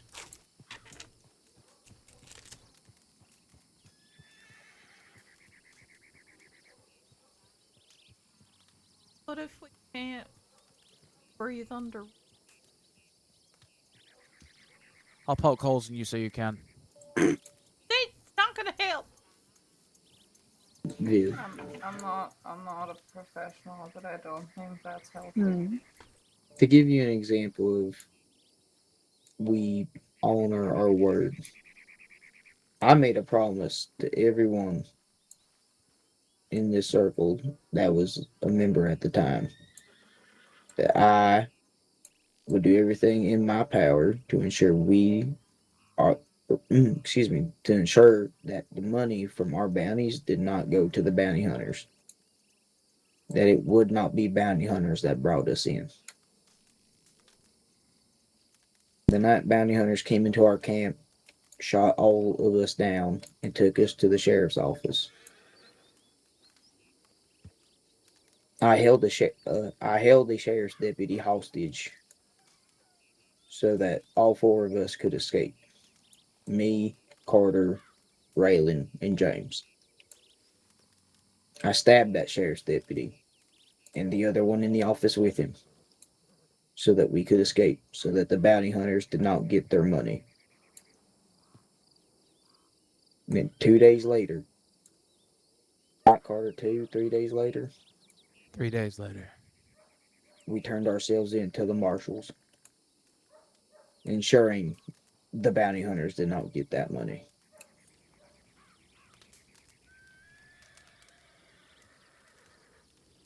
Your word is everything. And you need to do everything you can to ensure that your word is upheld.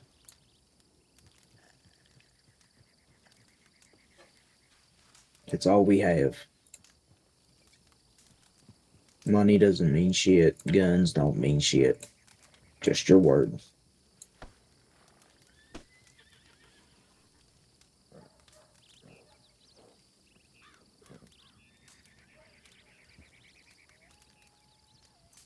Well, for anyone who knows me, and that would be John, the way, well, just for the fact the history, is I've always followed that logic of the only thing a man has in this world is his word.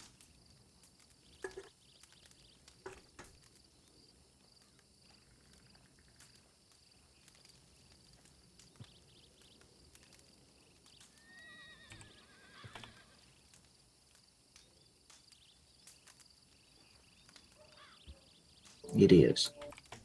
And we're about to go to war with a group whose word means fuck all.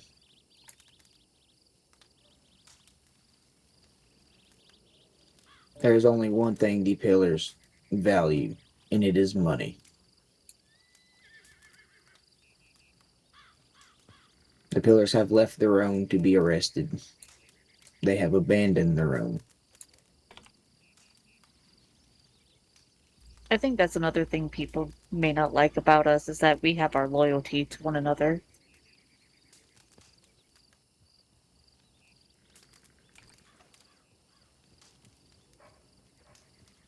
I can assure you, if me and Carter are running from deputies and that man over there goes down, I'm not gonna fucking leave him.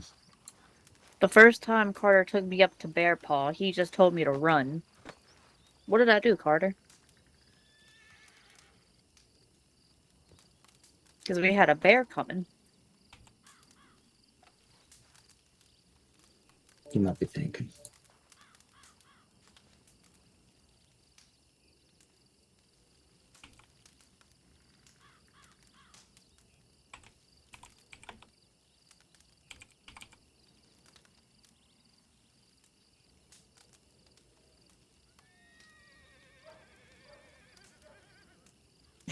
Sadie's just like, I don't care. I'm gonna go. Hey, I'm just gonna. Well, he started shooting the bear. And because I can't shoot for shit, I just drew distance. And I wasn't going to let him fight a bear alone.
Back to reading.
Okay.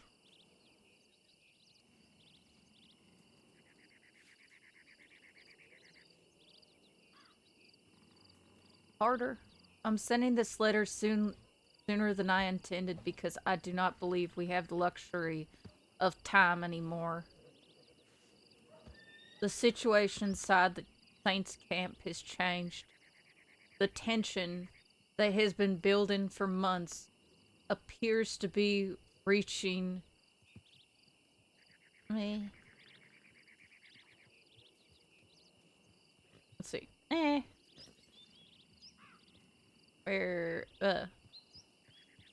The tension that has been building for months appears to be reaching a breaking point. Over the last 2 weeks, we have witnessed several incidents involving your sister and members of the leadership. The most concerning occurred 3 days ago. A badly wounded man was brought into camp. From what we could gather, he had been shot multiple times and had lost a tremendous amount of blood before reaching the medical tent. Sadie had examined him for only a few moments before stepping out of the tent and arguing with those around her. At first, I assumed it was another dispute over supplies.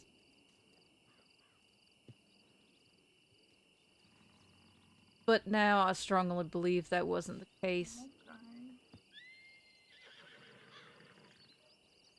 She stepped away from the patient and shook her head. Even from a distance, it was obvious what she was saying. No. The argument continued for nearly half an hour, and the men surrounding her were not pleased.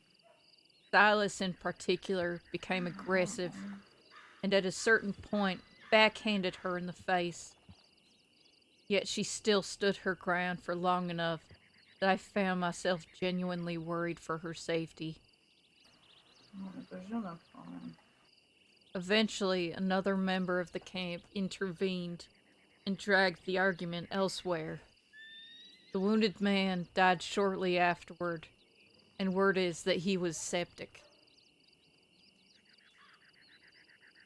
Since then, rumors have been circulating through settlements surrounding the territory. Ordinarily, I place little stock in gossip. I don't know, it just hurts. This time, I'm inclined to listen.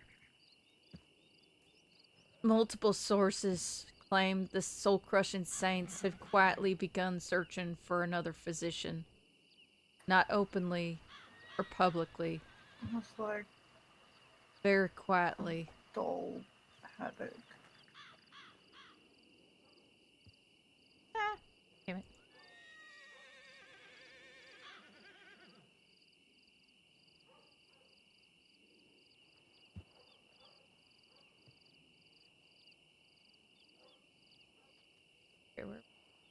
Okay. The sort of search one conducts before replacing an asset. Under normal circumstances, that might not concern me. Sadie. Yeah? You could use the distraction. Come here. Getting to art.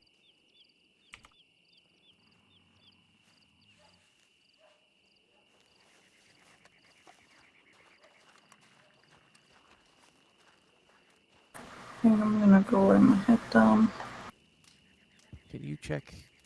Oh God, Yosef? Yusuf? Mm-hmm. Yeah, Yosef.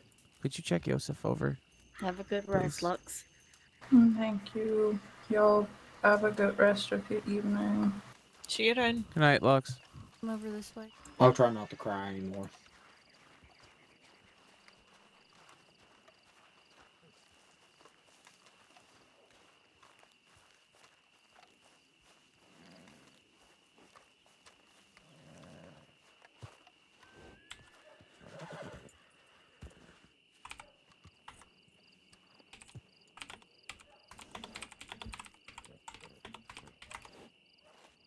Alright.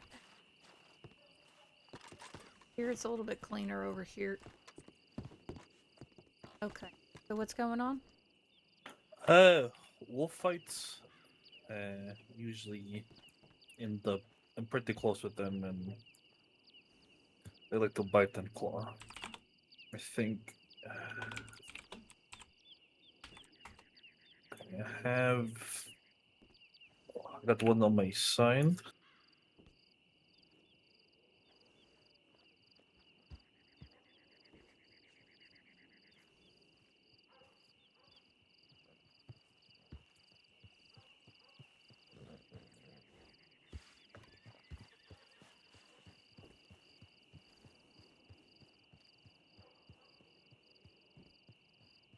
Have you had a chance to clean it? I went and got into a river. It's not clean.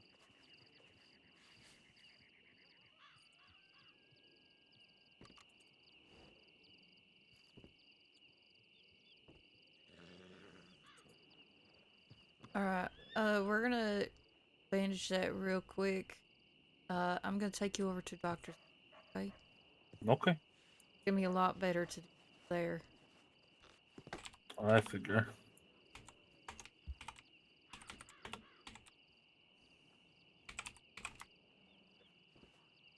That'll hold for the second, just to make sure that it stays. I'm gonna go let the others know. I know it is. But you're getting better. That's what you need to Hey, focus we're on. gonna Is be that you're headed getting over to better a at it. doctor's office. How bad Wait, is what's he? wrong with Joseph? He's got some lacerations on his side and on his arms. I knew he didn't look good. Alright, climb on my horse.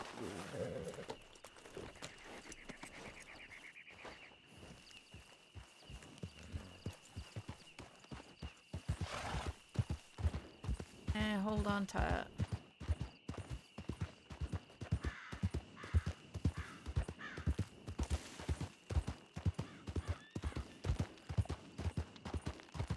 Yeah, of course.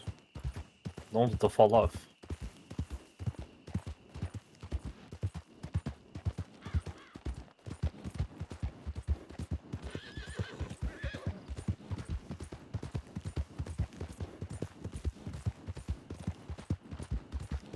If your wounds start hurting more, just let me know and I can slow down.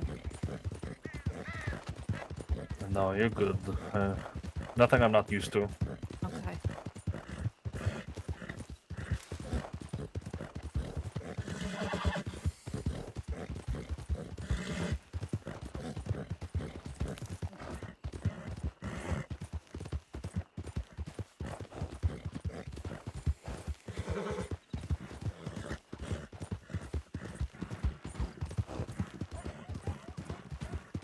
So, when'd you come around into the state?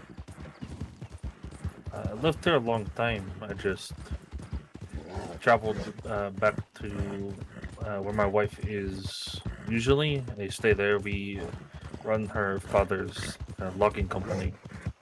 Okay.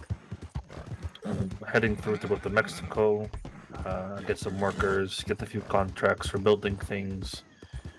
Stopping here for a little while though because nice to see old faces.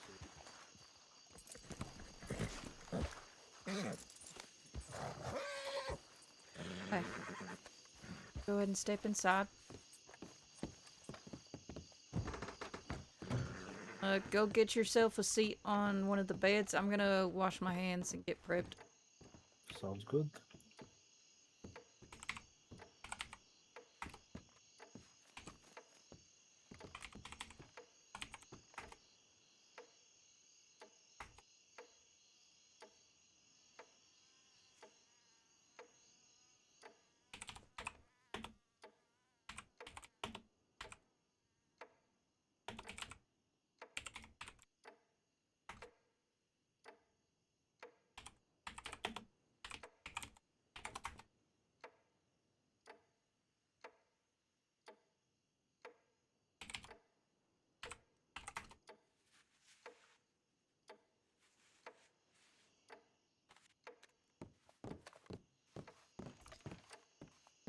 Okay.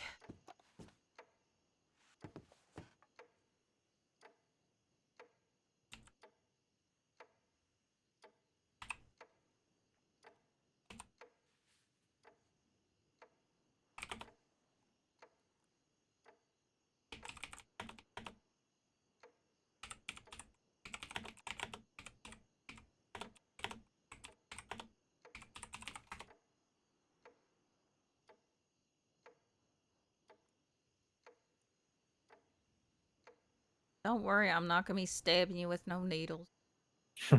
This is just to help me clean out the. Better than creek water then. Far better. Creek water, has a lot of bacteria, and depending on where the creek is, could be highly toxic.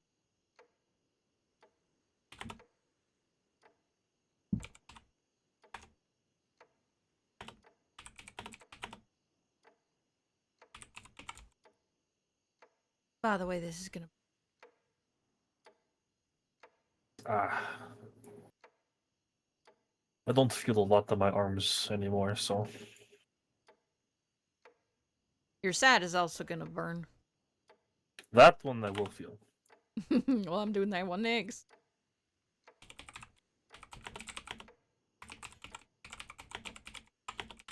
Far too many fights with wolves for there to be a whole lot of feeling left.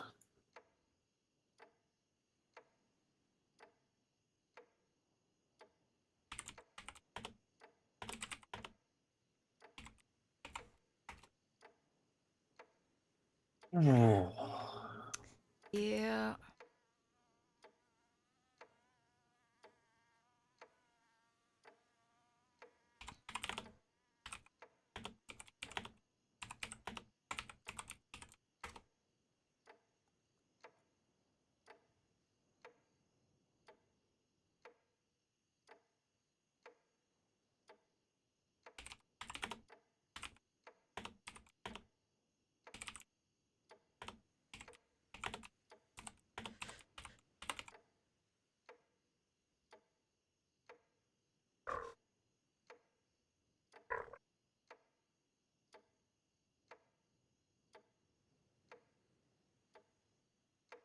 What's your favorite color?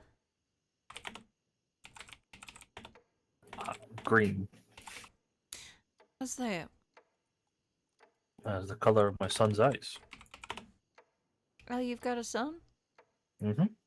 About how old? He is 3 now.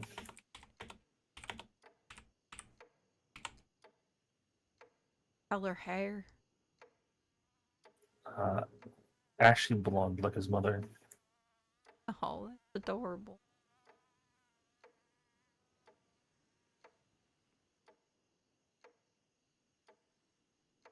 Probably at that stage where it's just pain in the ass, right? Getting there. But he's still at least good listener now. Just starting to get to the whys.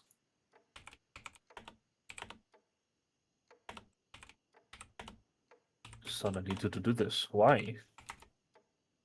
Because I need you to. With why?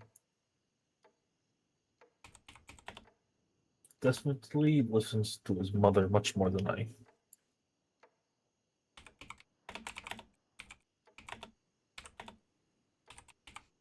You gotta get that stern voice. Like that, like, as if, like, if you don't do this. But not in, like, a scary Oh, type of way. he's going to go crying to his mother, and she'll get upset at me, and she scares me when she gets upset. Not in like a scary way, because she's tiny and not very threatening, but you know, significant other being upset at you. Okay, before I start doing this, do you want any numbing? No, it's okay. Okay. Figure I ask first before I start stabbing you repeatedly.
How long you been with your wife? 4 years now. What's your favorite part about her? Her ability to work a room. She's a master of lowering people's defenses.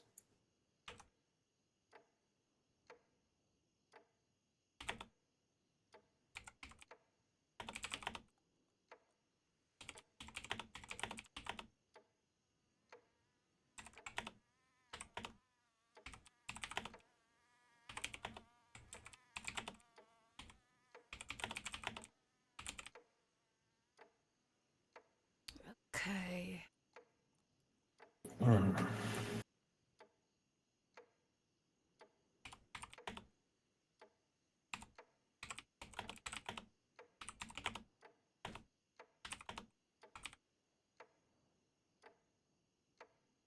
Let's get moved to that arm of yours. Is it just one arm or both arms? Just the right arm. Okay. It's what I use to brace when they lunge at me. Rather have them put my forearm in their maw than my throat. Oh, that is definitely understandable.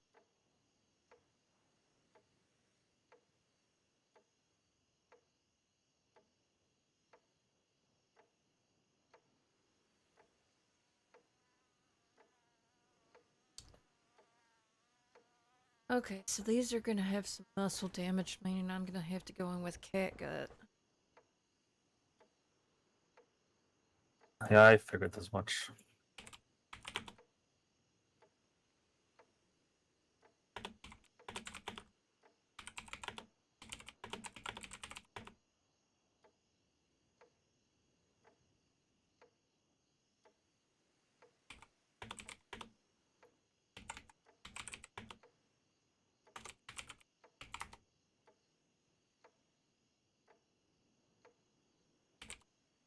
My son off misfired when I had like 2 of them lined up. Yeah.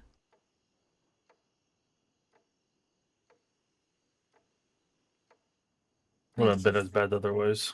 Makes you feel any better. I'm accident prone when it comes to animals. I had a squirrel attack me the other day.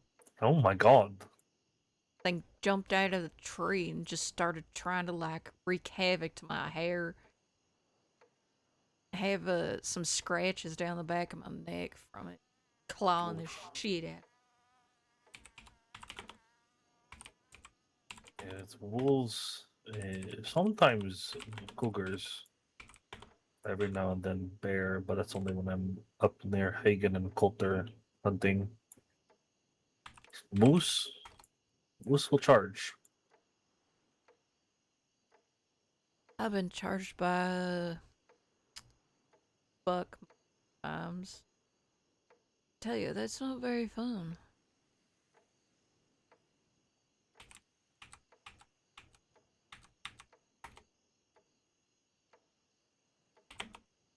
No, it's very. It take a lot to go down. I also don't do myself any favors considering I usually hunt moose with bow and arrow. That's my preferred method of hunting.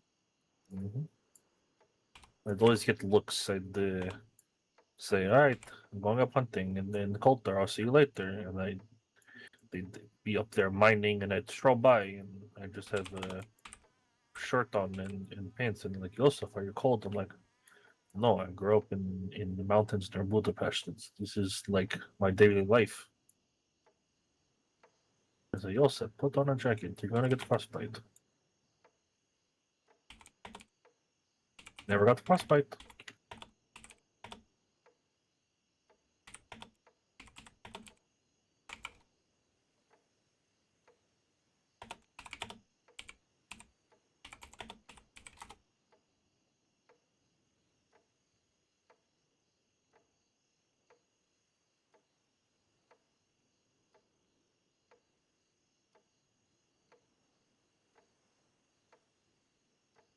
There's a lot of scars here. Do you mind if I ask about? Talk about. It vary. Some military service, some animal related, some shootout related. Mine shares military service. How long were you in the military?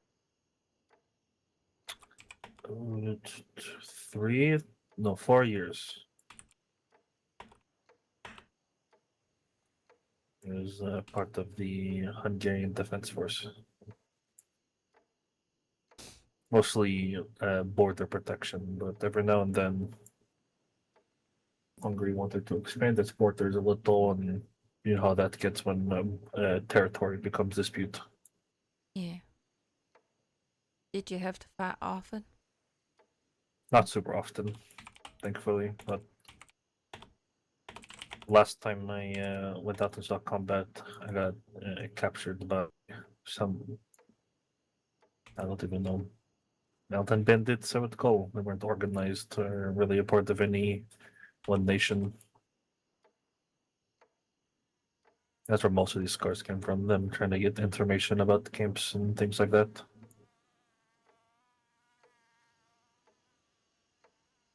Must have been dead. I accepted my death pretty early on, considering all they were doing to me.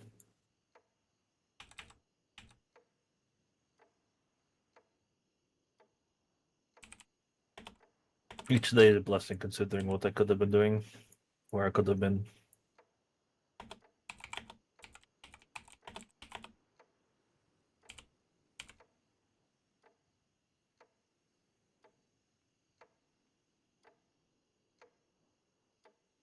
Stuff like that can change you, though, I hear.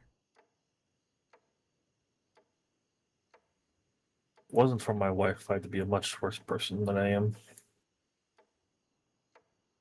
A lot more bitter and angry at the world.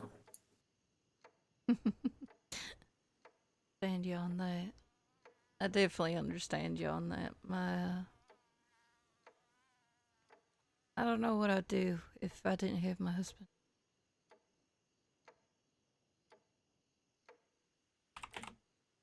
Honestly, he's probably brought me back to reality more than anything.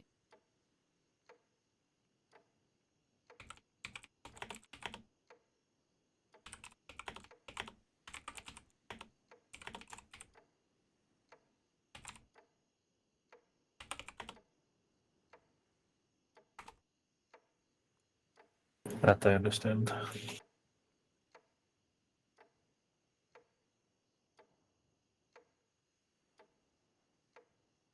There's something about a person that you absolutely care about. Therefore,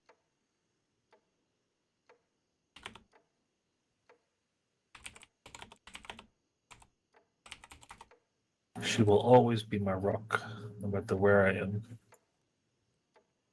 okay. Alright, well, you are all patched up. Perfect. Okay, so Feels like a new man. now, do not get those wet. You want to keep that dry and keep the bandages clean. If you need the bandages replaced, I can give you some bandages when we get back to camp. Okay. That you can put on there. Also, you get hurt, God damn it, just tell one of us, okay? I cannot make a promise. A bunch of us are doctors. I'm a very stubborn person. Oh, I know, and I'm stubborn too.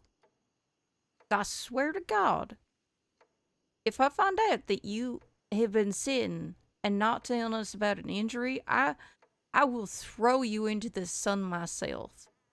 Oh God, I hate the heat. Don't do that to me. Well, then it should be good enough threat, right? Indeed.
Okay. Get you back to camp. I mean, back to Chola. Back to the ranch. That's what I meant to say. Yes.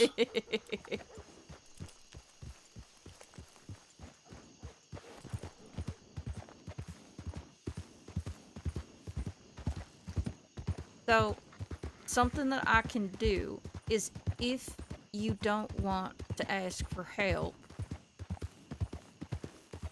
I can at least teach you how to clean and properly bandage it until you feel comfortable enough to get help. But if it's bad enough that it keeps bleeding through the bandages, you will need to talk to one of us to get stitches. Okay. All right.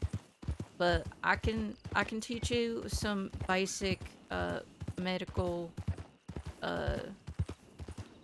medical stuff so that you can know the best ways to actually clean things out that will lessen the chance for infection. Sounds good. Yeah. Then that way you can still be stubborn, but you can still stay safe. Still stay safe. Where I can't talk today.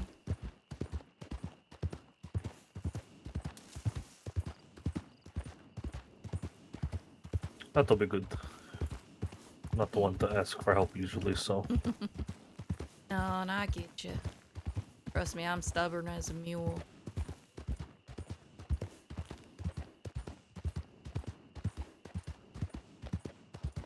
Been told that so many times. Actually, once I was told I was even more stubborn than a mule.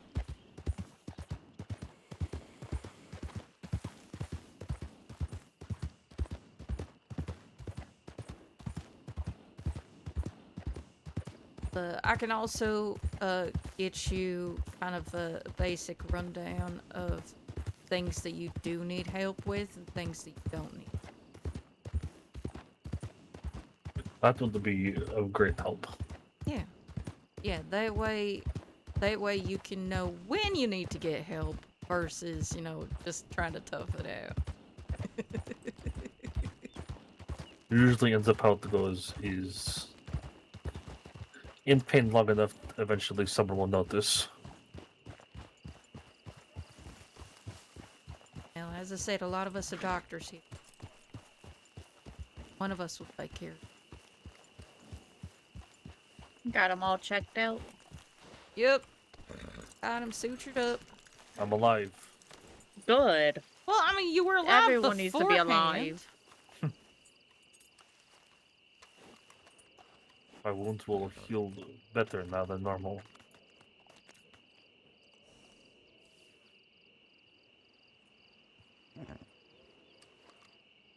Just remember what I said. Keep those bandages clean. Keep them dry.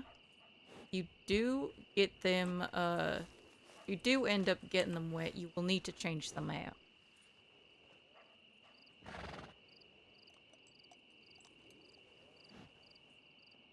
Fuck, did I put my band?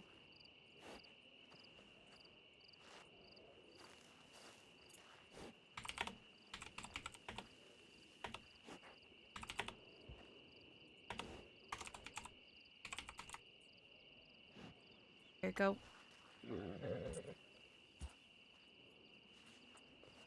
Thank you. And if you need assistance with putting the ones on the side, please ask for help. Because I know sometimes those can be a little difficult with where they're located. I will try. Yeah, I'll try and get you that list of what is important to be seen by a doctor. What's that way you can still be stubborn, but still be safe. Stubborn but safe. Got it. Yeah. That All I right. can do. All right. Well, I appreciate that. Of course.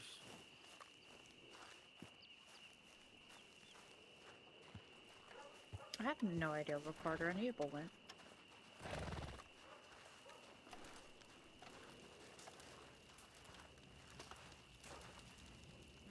We have 2 pumps.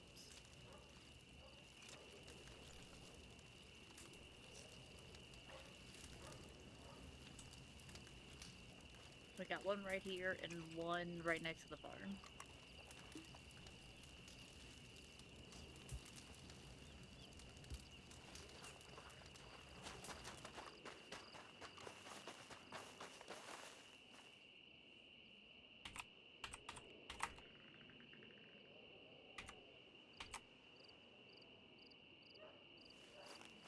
Okay, good.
Just it, dummy.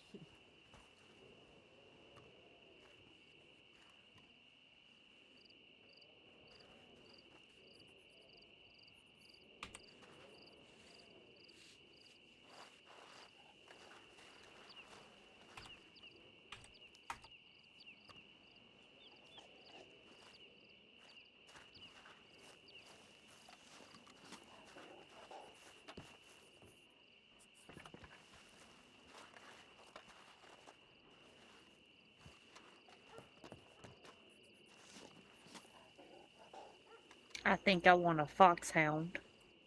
Good animal.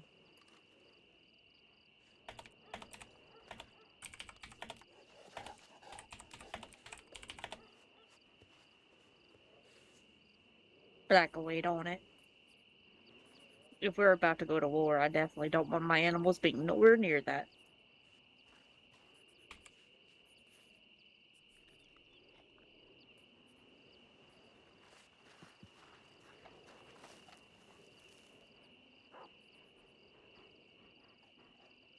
Alright, Brady's right in front of Sadie.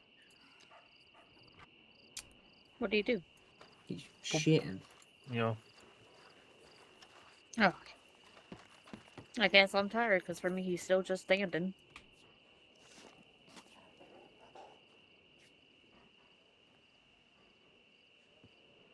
It kind of blends in there, though.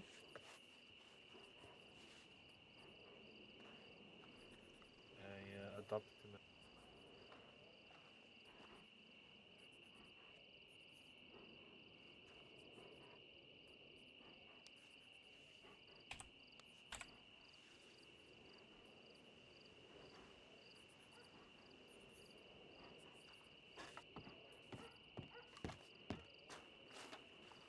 I'm gonna take a look at the pet breeds again.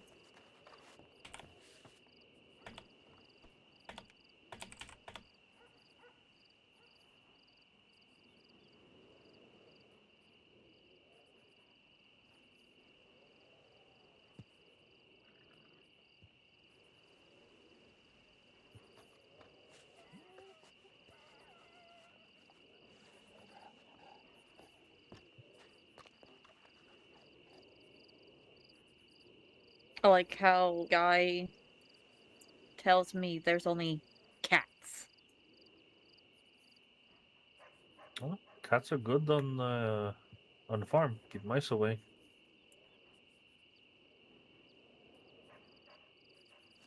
Going selling cats? Yeah, he has cats. But he only classifies them as cat. Oh, okay.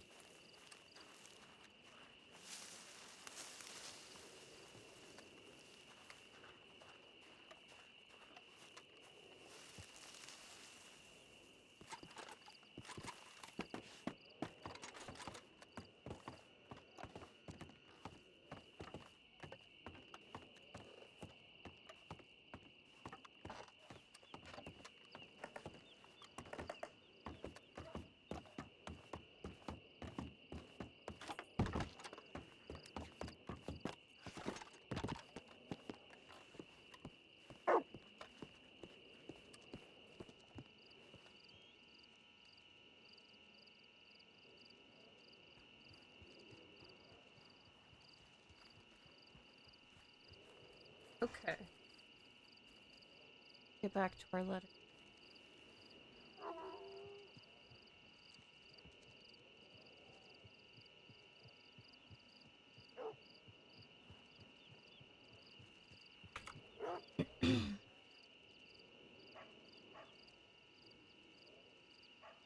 The sort of search one conducts before replacing an asset. Under normal circumstances, that might not concern me. What concerns me is your sister's behavior. I think she knows. Something has changed in her demeanor. She has become withdrawn and more cautious, distant from those around her. There are moments where she looks over her shoulder as though expecting something. Several of the men watching her have changed as well. Their patience appears to be thinner and their tolerance shorter. Whatever understanding once existed between Sadie and the Saints appears to be deteriorating. I cannot prove any of this, but I've spent years watching people recognize when someone begins preparing themselves for bad news. Your sister knows she's becoming expendable, which means her life may be in immediate danger. For that reason, I need to be honest with you. We may not have the time to wait for a response to this letter. I've already begun preparing contingency plans. Several, in fact. Routes out of camp, fallback locations, supply caches, diversions. We are ready to move if circumstances demand it.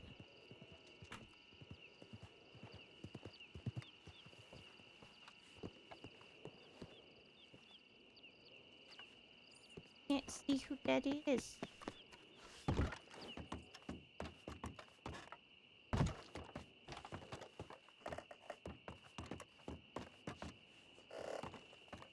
Would you like a willow bark tea, sir? I never say no to Willowbark.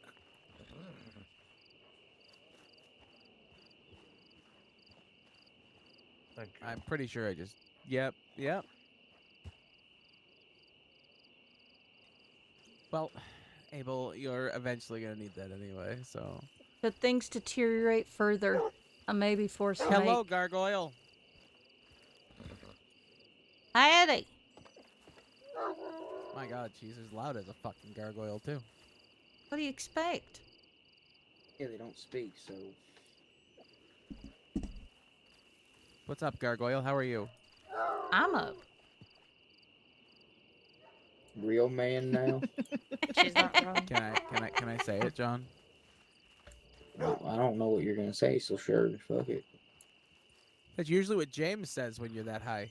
No go. Oh my god. Well, I mean... I forgot about this. I think you forget. We were so tame for so long.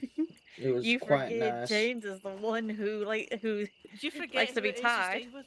I know, but we were just so tame for so long. It was borrowed time, you knew that. Yeah. Welcome to the Either- horniest gang in state. Is- We're all fucking at least one of the others. Is either Riv or fucking Carter opened the mouse. I'm not fucking the short, annoying one, though. She's my sister. I feel like every gang is just the horniest gang in the state.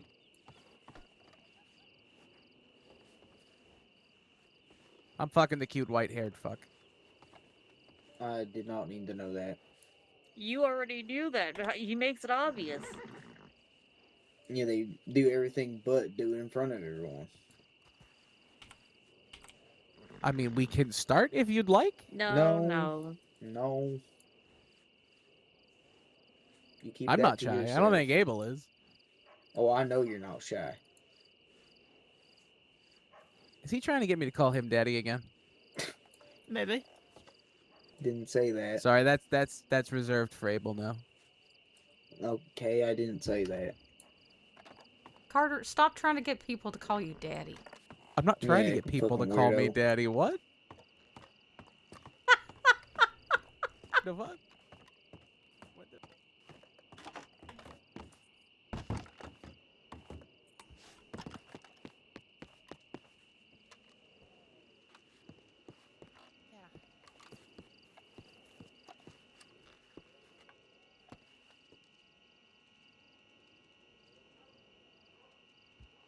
Okay. Should things deteriorate further, I may be forced to make a decision before hearing back from you. I hope you can forgive me for that, because at this point, Bedtime, Carter. feel as though doing nothing would be its own kind of failure. The others still do not know the full story. As far as they are concerned, she's simply a doctor trapped in a bad situation. A doctor we could desperately use. That alone was enough to get their attention. The unexpected part is how invested they've become. Some of the men assigned to observation have spent so much time watching her, they've begun worrying about her, talking about her, arguing over the best way to get her out. I keep getting asked the same question. When are we going to rescue her? At first, I told them it wasn't that simple, because it isn't. Alright, Joseph. Alright, Joseph. Alright, Yusuf. Husif? Close enough. What's if? If Love you're you, around Joseph. tomorrow, you know my P.O. box. Might be, might not. Who knows? It's the Bye, joy of life. You Yusuf. never know. Have a good night.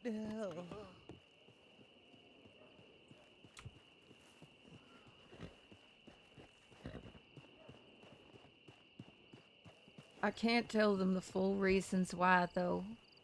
She's your sister, not ours. This isn't our decision to make.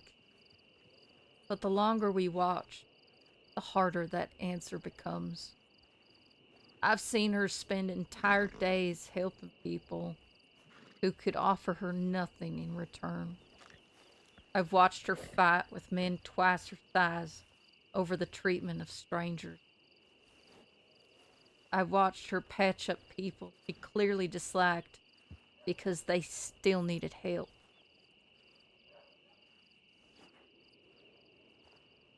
I've watched her carry burdens that should have broken most folks years ago, and despite everything, she still gets up the next morning and does it all again. I know she isn't one of us, that we shouldn't be getting attached, but it's hard not to care what happens to her. It's hard not to look at that place and want better for her.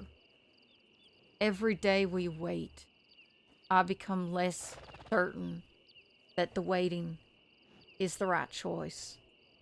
For now, we continue watching, but I wanted you to understand the reality of the situation. The clock may be running out. And if the Saints truly are searching for another doctor, then I fear your sister's usefulness is maybe nearing its end. I sincerely hope that I'm wrong. For her sake, I pray that I am. Elijah Cross.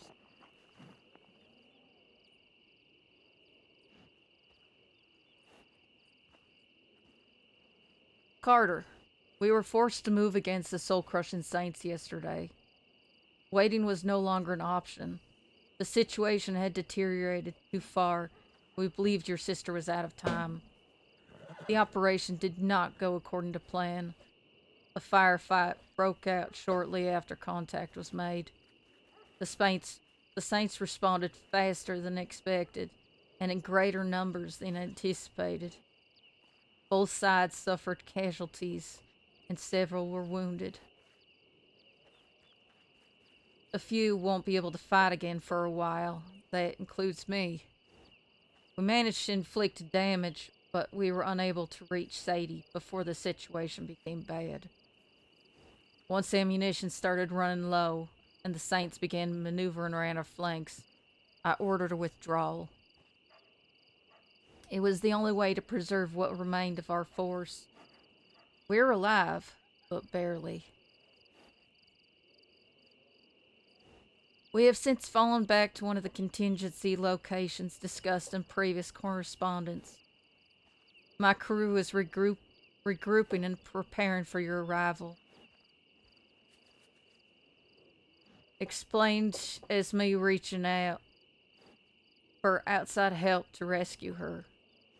Unfortunately, I must report that I was hit during the engagement. The bullet entered high in my shoulder.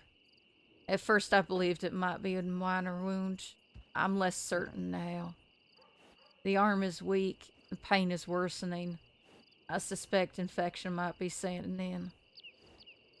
I've been attempting to keep myself functional long enough to see this through. If I'm fortunate, your sister will be the one cursing me for not seeking treatment sooner. There is another matter, a very serious one. Following the battle, one of our observers remained behind to continue monitoring camp activity. His report arrived this morning. During the firefight, Gideon's son was shot very badly. From the description, I doubt any doctor alive could have saved him. The boy apparently lingered several hours afterwards, thrashing, bleeding, dying slowly. Your sister was the one treating it. Witnesses observed her working desperately to stabilize him. At least initially. What happened afterwards is less clear. According to Jonah, who was watching from concealment, later that night, Sadie was seen leaning over the wounded man, while the others were elsewhere in camp. He claims he saw her place both hands over the boy's nose and mouth, forcing him still as he weakly thrashed. The struggle eventually stopped, and she left the medical tent to speak with the others. A few people raced into the medical tent, and Sadie followed them. There was shouting within the tent, confusion, accusations, then silence. As of now, the death appears to have been accepted as the result of the wounds he sustained during the battle. At least publicly. Whether anyone truly believes that is another matter entirely. I don't know what Sadie was thinking, or if Jonah interpreted what he saw correctly. Hard to say if she was acting out of mercy, desperation, exhaustion, or something else entirely.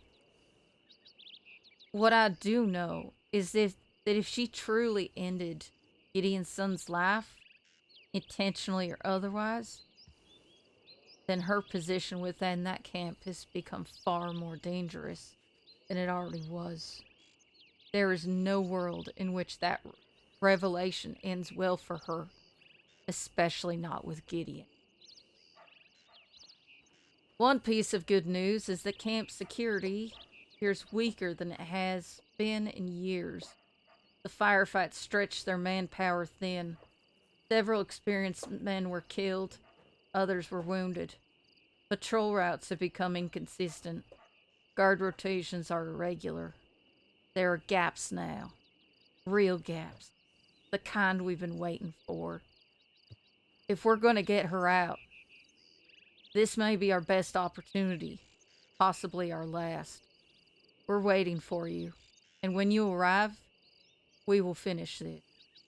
Until then, stay alive. Elijah Cross.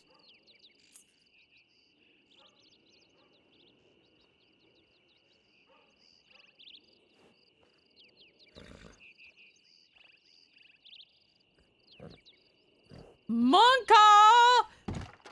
Jonah fucking saws? What? Ah!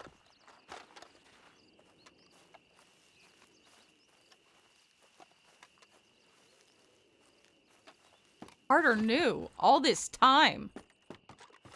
Carter knew about that. Hi, Hey, Sadie. Welcome back around.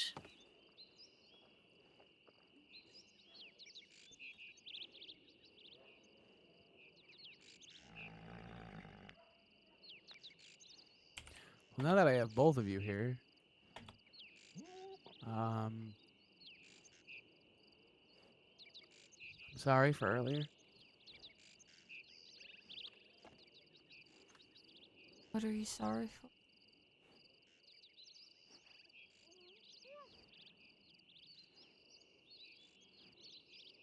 I'm usually the strong one for you, Sadie, and I was not.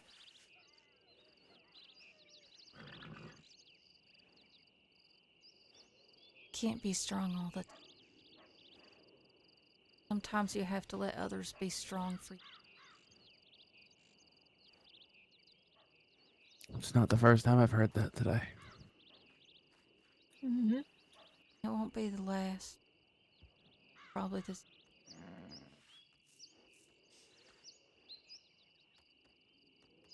Tomorrow I turn business mode on.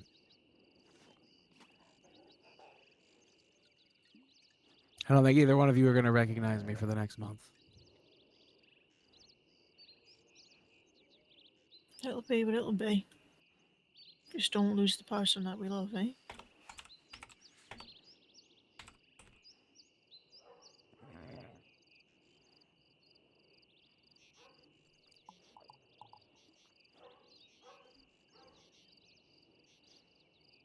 Sadie. Yeah? You know the conversation we had earlier? Yeah. If I go before you, and I don't get to tell you everything that I want to tell you after the war, Abel knows all of it.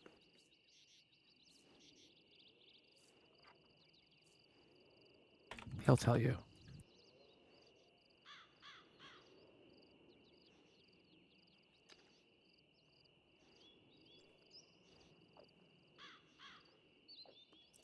The letters won't tell you the other stuff I want to tell you.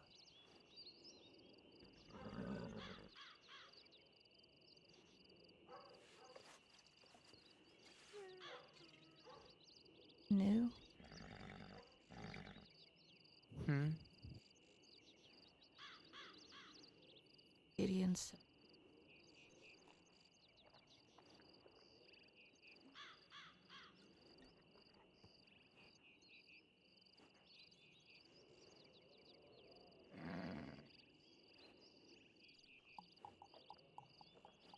Didn't you say anything? I was trying to protect you from it. The trauma, the heartbreak. That's all I've ever tried to do is protect you.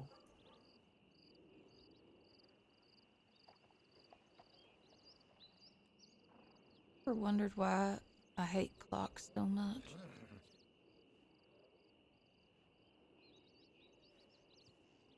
It never really crossed my mind why.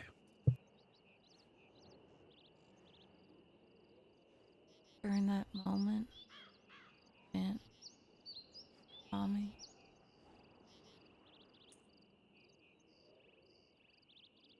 Clock so loud.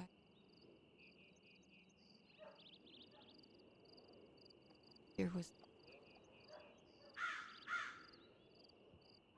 right to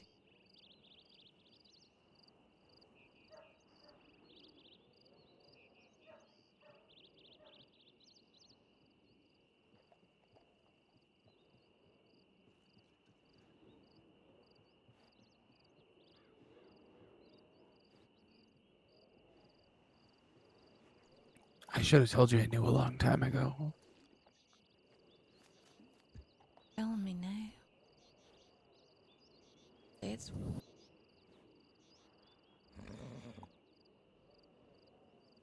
I never wanted to lie to you. I just wanted to protect you.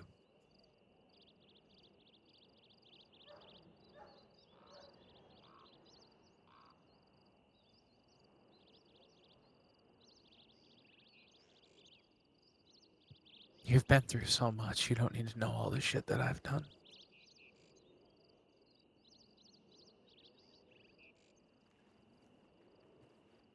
But just because I think you don't need to know doesn't mean you don't deserve to know. can help carry burdens. You might need help with.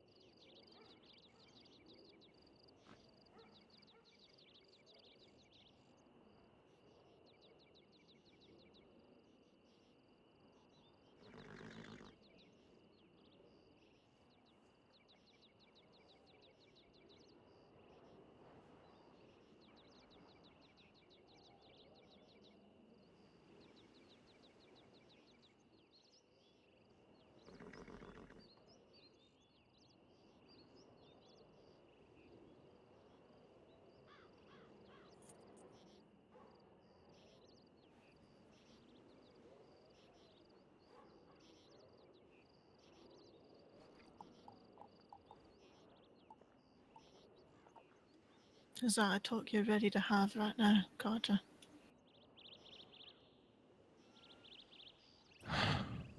It's not that. There's a lot going to be going on over the next few days. Something like this is going to rock the both of you.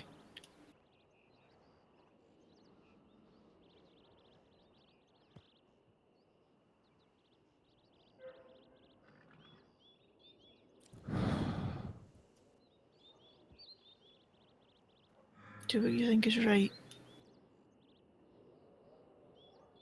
But don't do it in such a way that it's going to kill you both.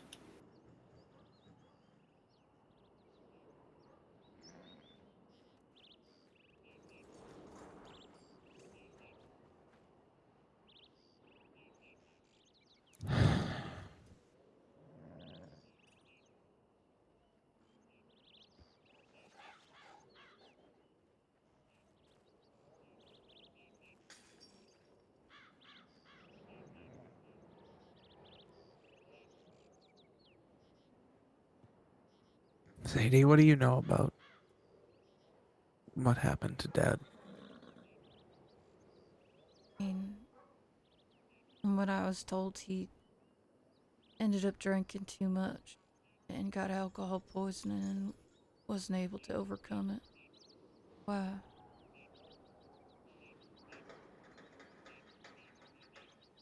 Were you there when it happened? No. It was while I was in South Carolina.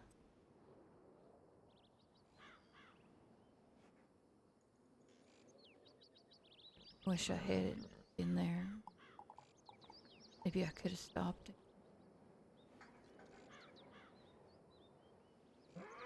I think me leaving might have been the final straw.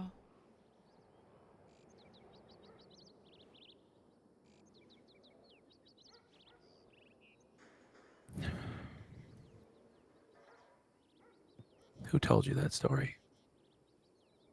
Oh, dude.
Ma lied to protect you.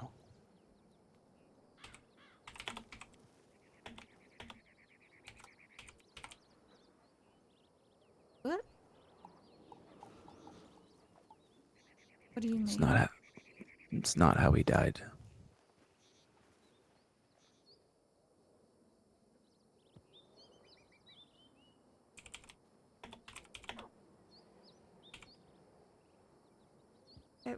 Who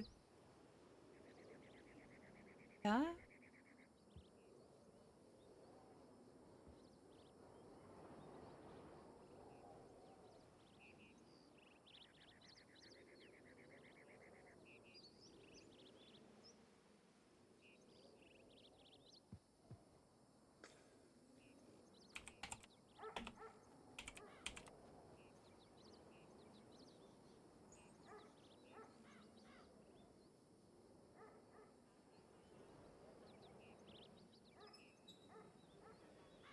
Why was Mom trying to protect?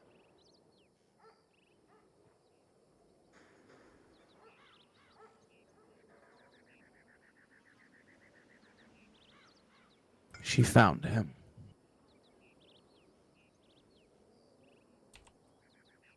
I can only assume hours after it happened. What?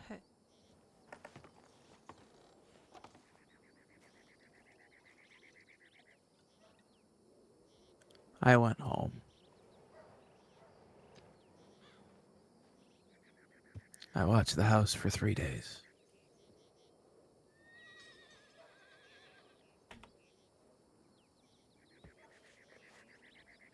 That man left more scars on me, on Ma, than you might ever know.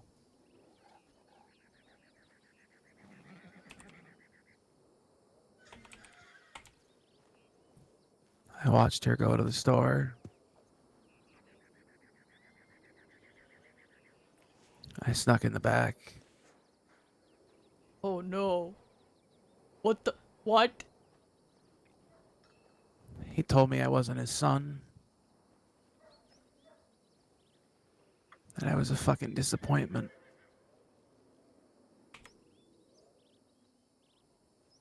He was sitting in the chair,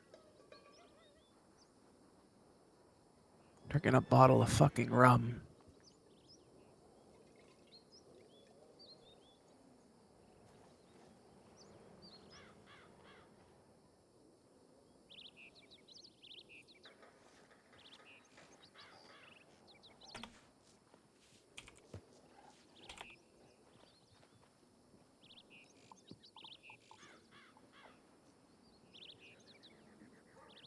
I just lost control.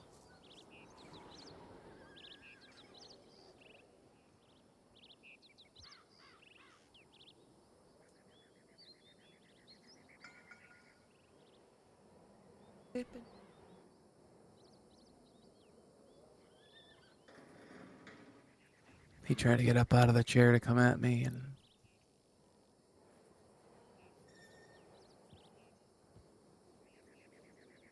I stabbed him, pushed him back down into the chair. I put my revolver to his forehead and I pulled the trigger.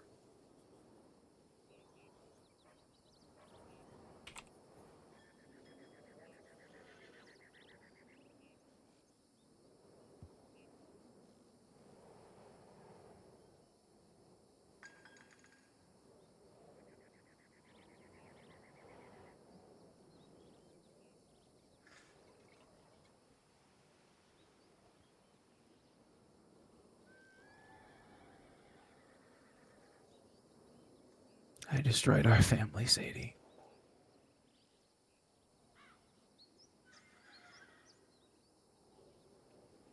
Thank you.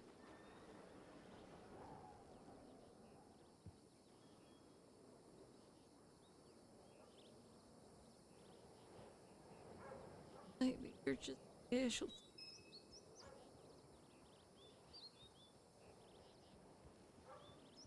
Randall reminded me so much of him.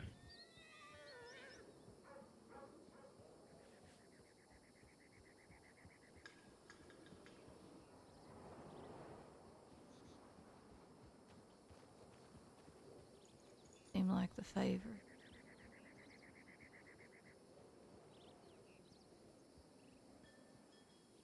I haven't been home since...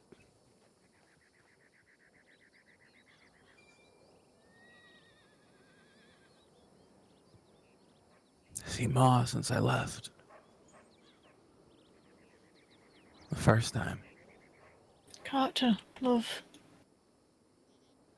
Come back down for a minute.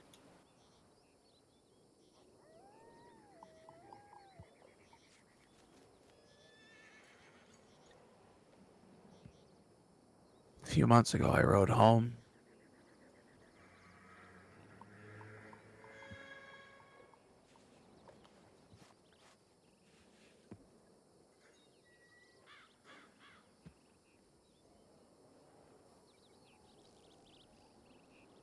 I was gonna go see Ma and tell her everything.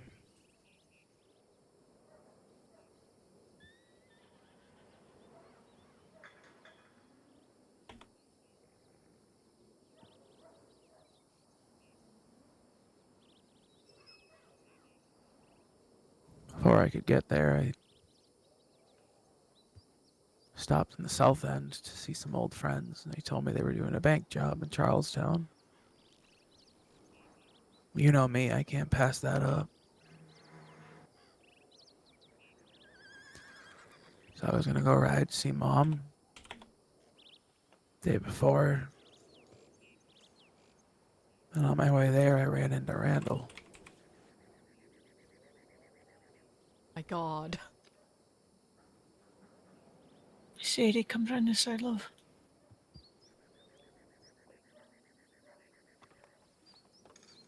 Come here for a moment. And he just told me how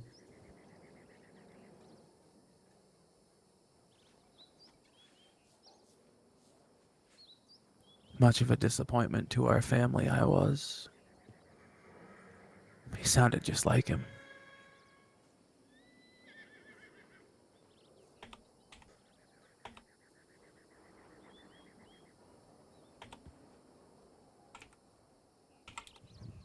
He was a police officer, so I knew where he'd be the next day. So I changed my plans. I didn't go see her. I went straight to the bank the next morning. We took hostages. We robbed it.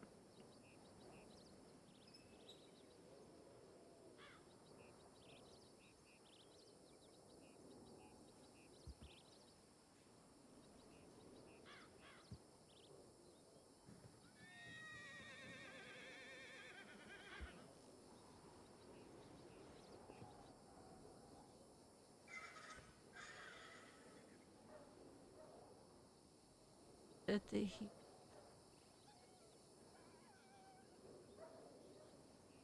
He was.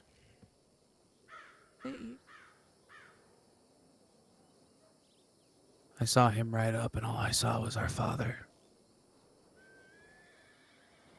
The same facial expressions, the same way he speaks. The same disdain for anybody who doesn't do exactly what he wants in his eyes.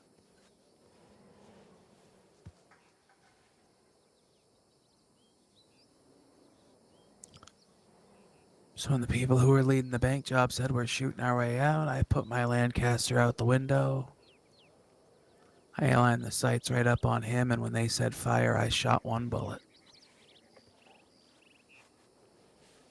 The only bullet I shot all day. And I watched him fall. I watched the life leave his eyes.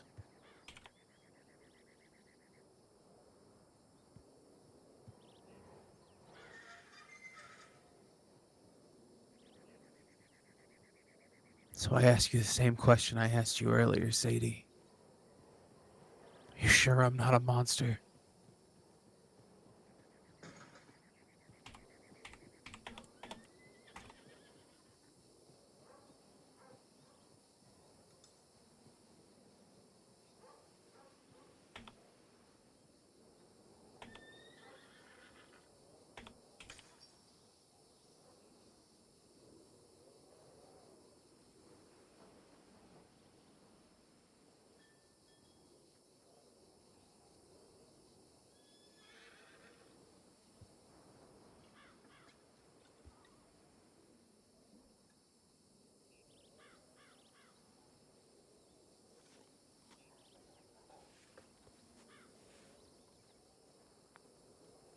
I told you I'm just the disappointment Dad always thought I was. I'll never be anything more.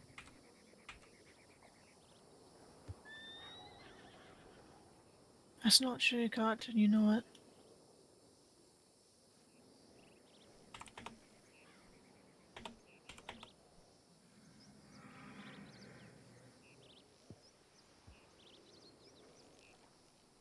If all you are is your father's disappointment, what does that make me?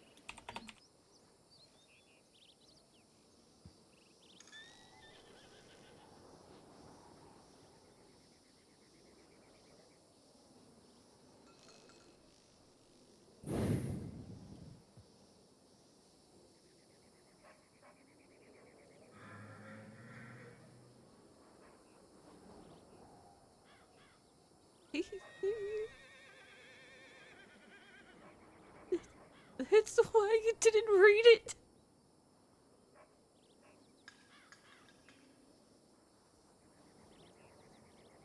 'Cause I know exactly how he truly felt.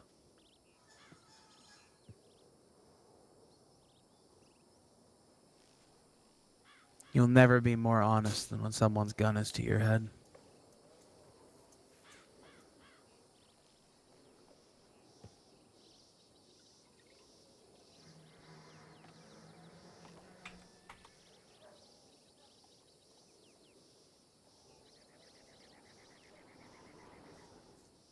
Then why did you put it there? Because for years, the only thing that man enjoyed was making my life a living hell.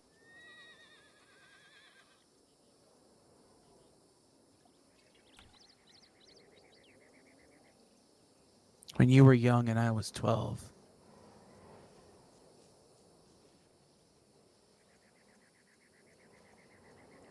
do you know how I got the scar across my chest, Sadie?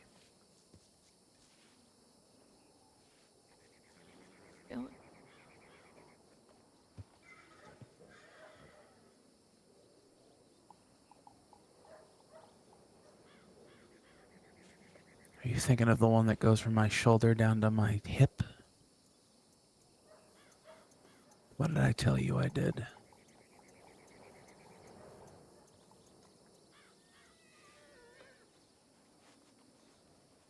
Got caught on the roof. Or split down.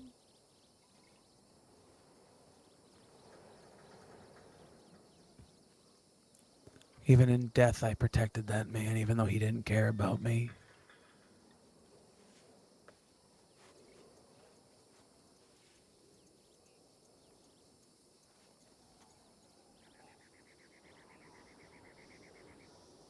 Not once did I ever tell anybody the true story about how I got that scar.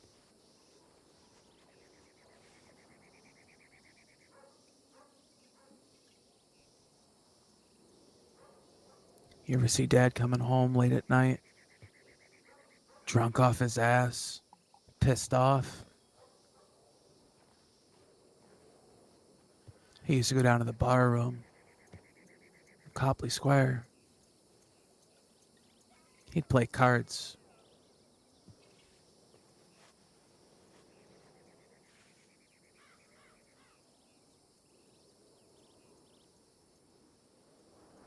You know how our hometown is? That's controlled by two families. He owed both of them money.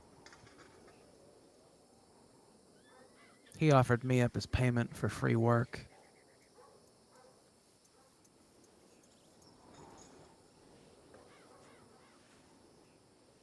I did get caught on a roof.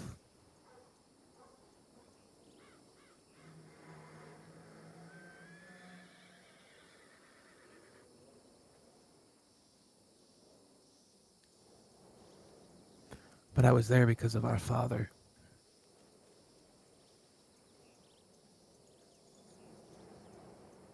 I was put in that position because of him.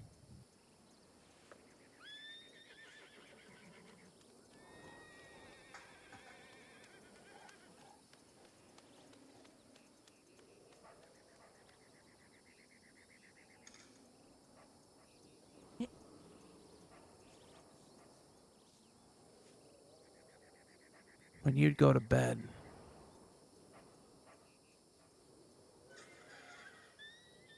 he'd make me stay up and help, cleaning the house, fixing problems around the house. If I didn't do it just how he wanted to, he'd beat me to an inch of my life. And he'd make me come up with a story so that the patron saint of Boston continued to be the patron saint.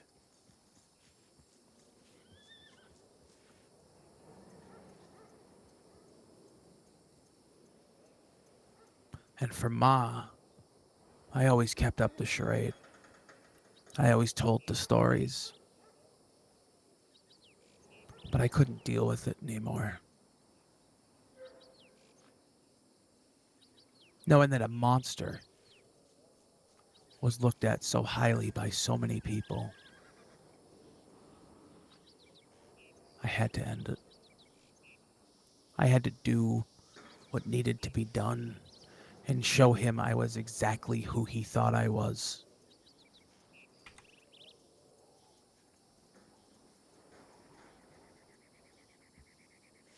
What was that? The monster that he created. Just with self-control.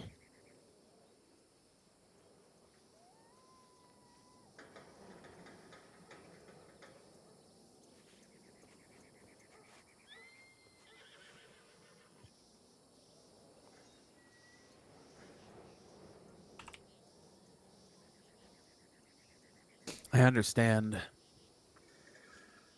completely if you hate me.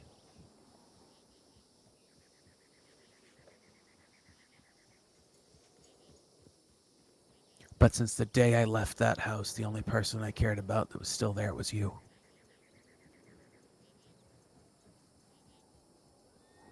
Why you had me tracked down?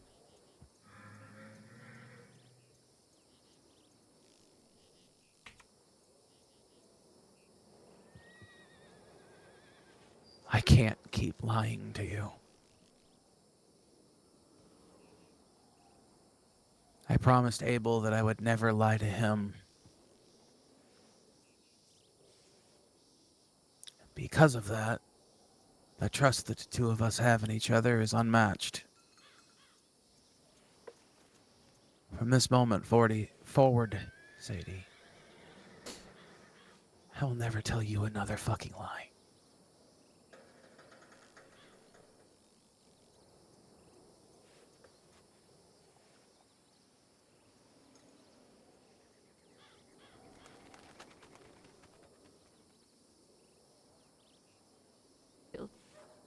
You He was exactly like him.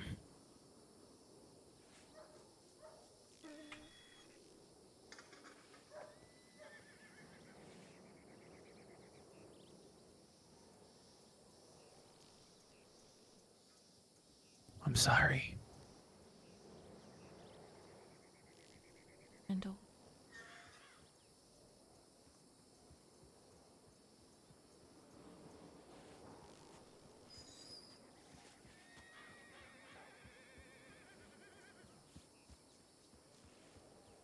I want you getting.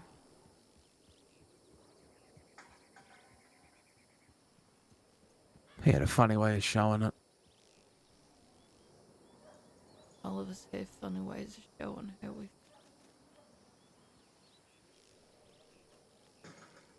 Sadie, I'm not proud of what I done.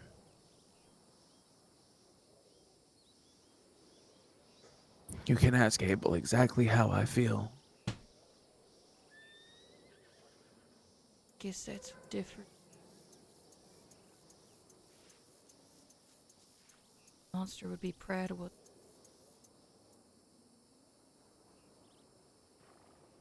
You're not proud of it. Doesn't mean that you're. You're not mad at me? Trust me, I'm mad. I'm angry. I'm upset. But I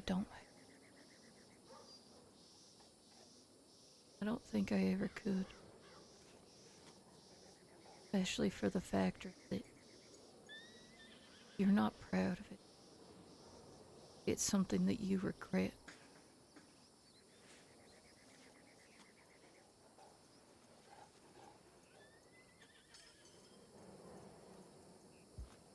I might need a little bit of time to probably process things. But I don't hate you. Not after everything that you've done for me.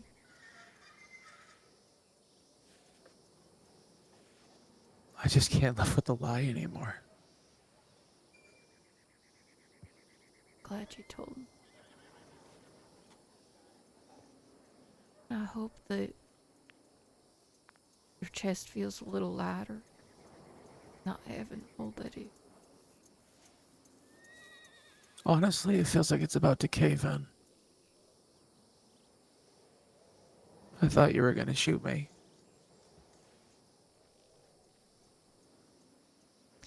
I was gonna do anything, it would probably be run away and hide away in a cave for days on end.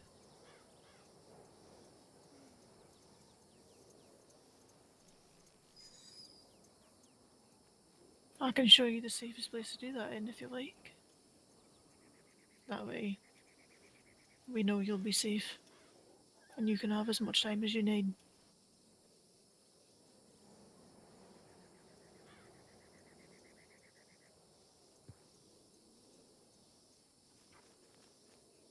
We can move things around for the 2 groups of 4.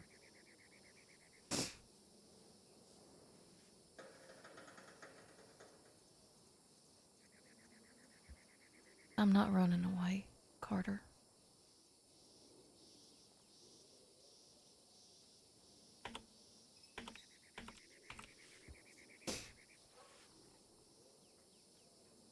I might be angry and upset, but I'm gonna run.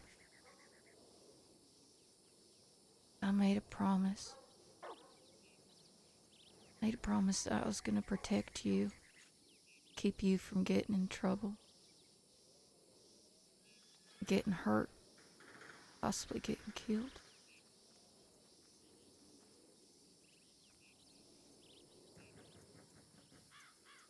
And I'm gonna honor that. That's what you taught me to do.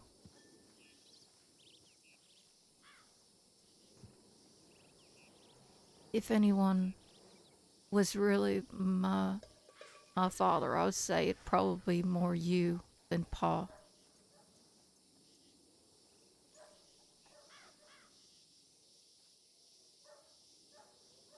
You were the more responsible one.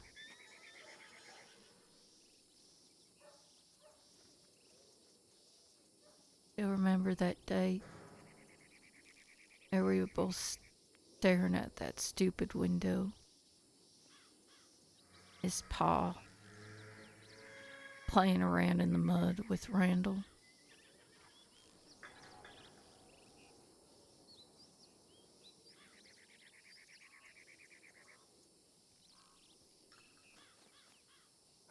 You were He always upset did too. hate me and you having fun. Yeah. Remember when I ended up breaking your wrist, shoving you down a hill? Thought it was the end of the world. Oh, and then he found out that you had also been shoving me. He came unglued. Hi, Jack the Riddler. How you doing? I've got a cool party trick now. How many people can do that?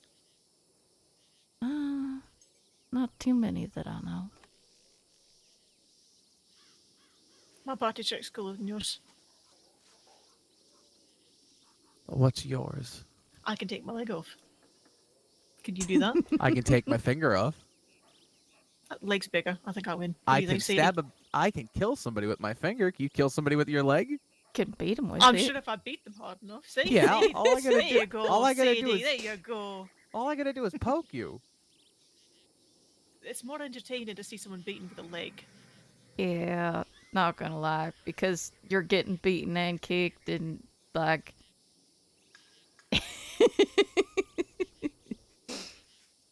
Sadie, why are you choosing his side, not mine?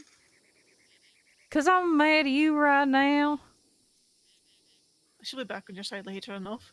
Yeah. Okay, I don't think she's got any dirt on me to pick on me with. You're the I can easy give you target some. here. No, don't you dare! Shut the fuck up. I can give you some. Sadie, do you know what he really hates? Being bottom.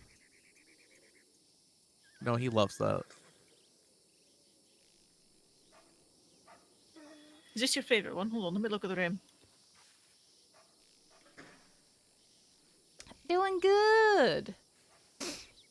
Bit emotional right now. Ah, that one is the favorite. Uh-oh.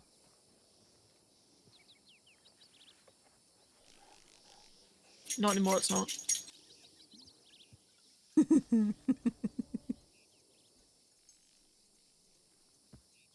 Sadie, what Abel desperately hates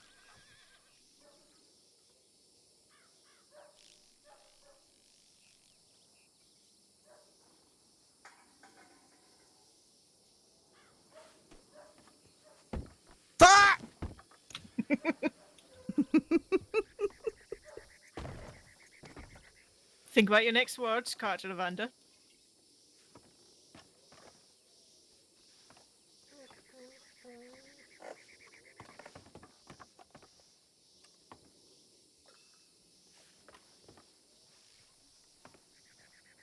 So, as I was saying, what Abel desperately hates is when I start.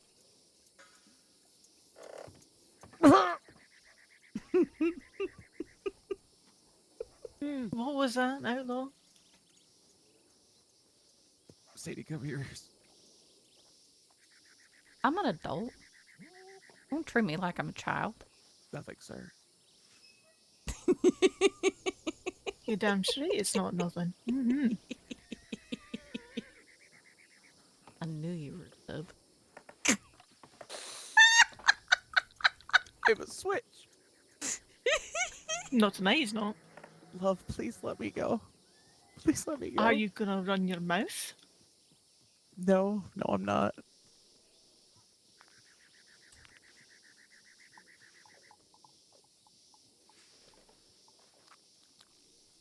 Oh, gross.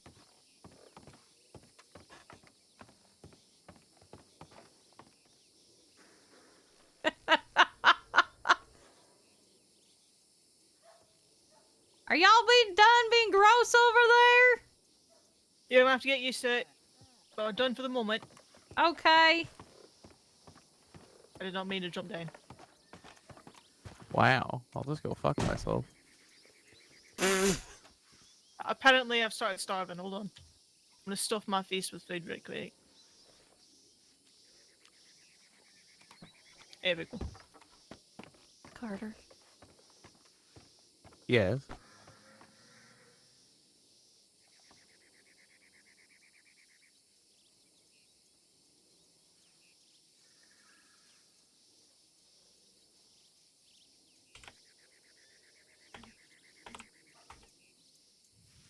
God fucking 8!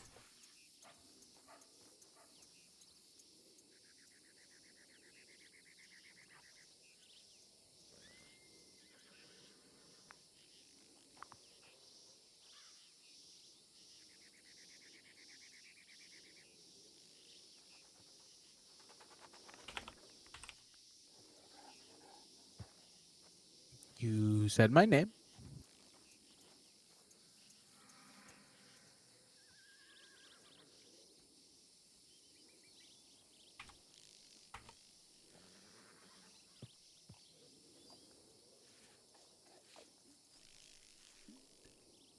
Wanted you to know that I'm proud of you.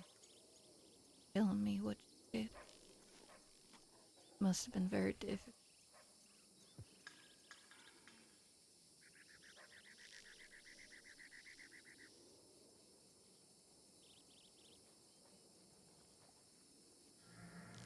You deserve to know the truth.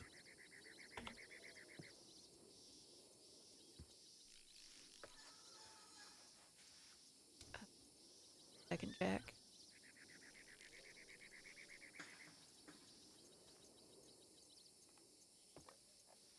I wish you had told me soon. I understand.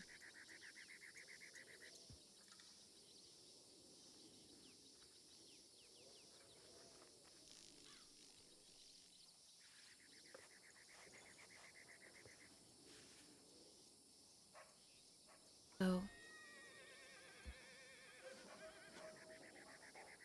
since we're being honest,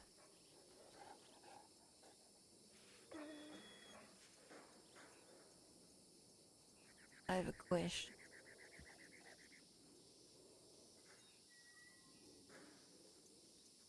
Honestly regret what you...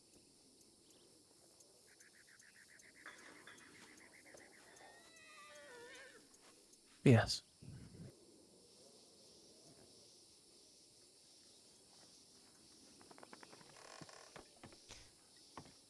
And I can honestly not thank you to second.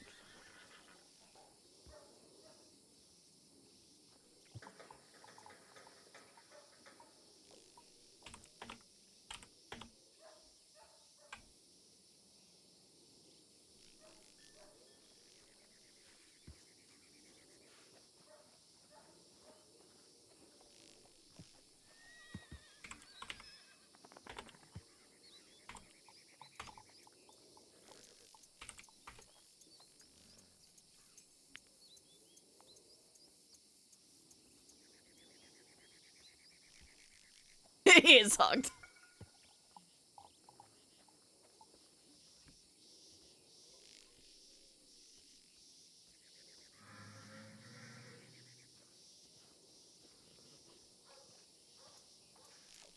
Well, go on, big bad outlaw. You've got feelings, so good back.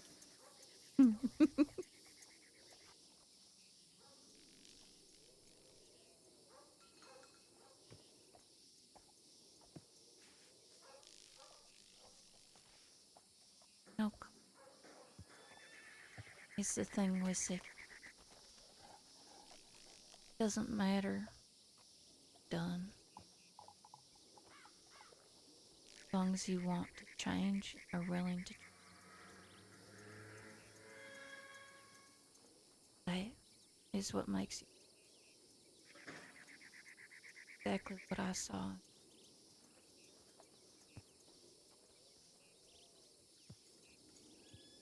Yes, they're slightly different, but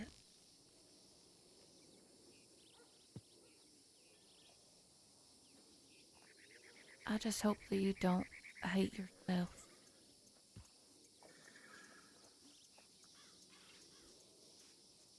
Because that's the burden that you'll have to carry the most.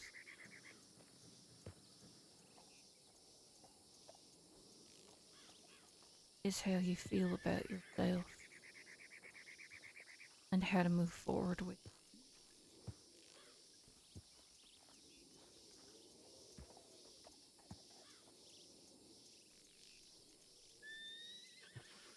Which I figure you should know, but it's always hardest when it's ourselves that we're trying to work on.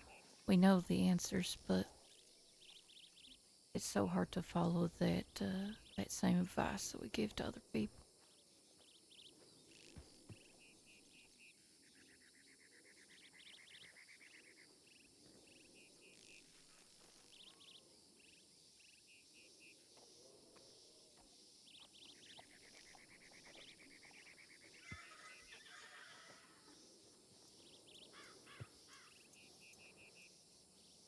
I think maybe it might be worth writing a letter to yourself.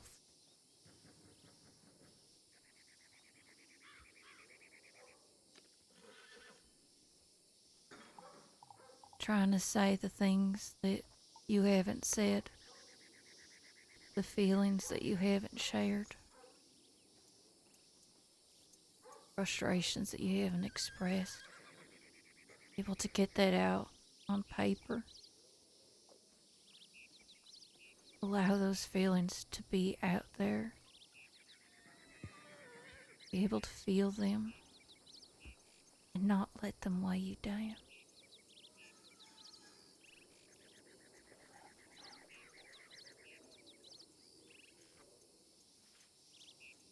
Because it doesn't matter what I say or what I think. A lot of it is what you feel.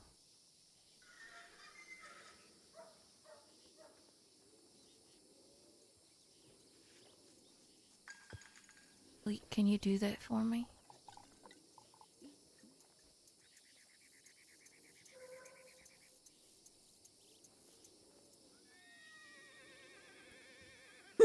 Yeah.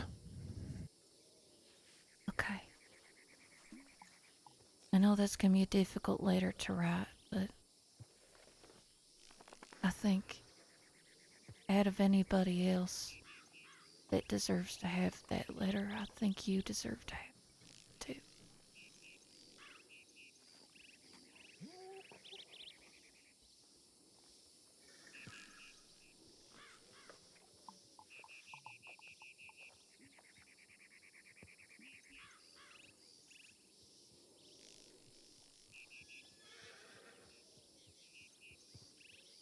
Sometimes pain and hurt makes us do things that we normally wouldn't do.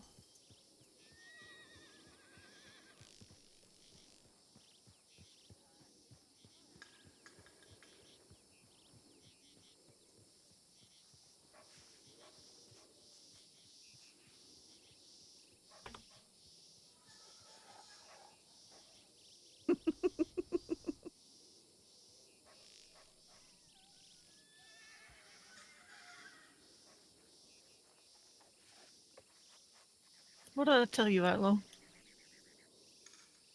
Can we go home? Oh, when Sadie says she's done. You're stuck here till she's done tormenting you. Go get some rest. I think you deserve it.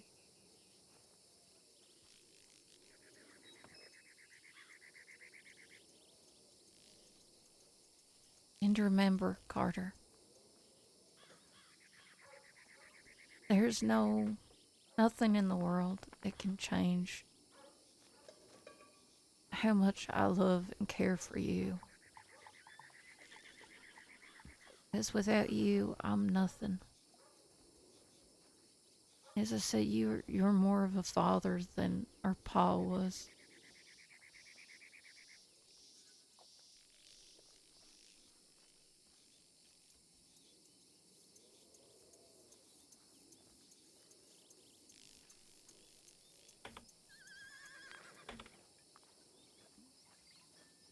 I love you too, Jesse.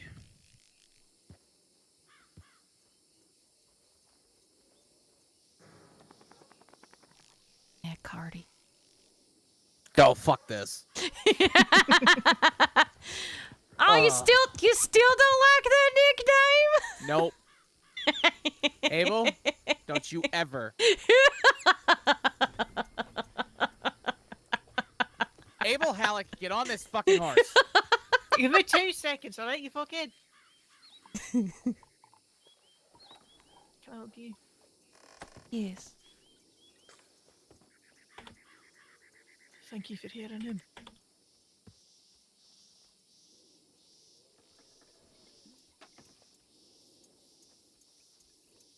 If you ever need anything, you can talk to me, eh? Guilty.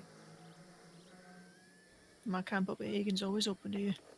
Alright. Though you'll probably have to deal with me and Carter there on occasion. Alright, you. I'll see you around soon, eh? Yeah.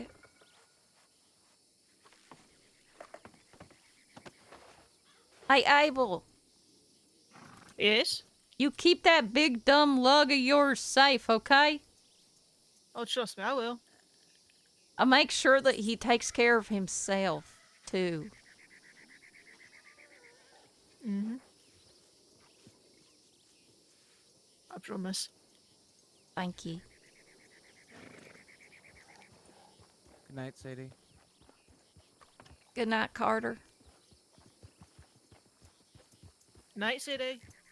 Hi, Abel. Oh my god. What the fuck? Jesus! That... Sadie has a lot to think about right now? But we're not shutting down for the moment. Okay, Hello, my dearie. Jack. So with the whitelist application, one of the things I would highly recommend is be detailed with your explanation for the background and stuff.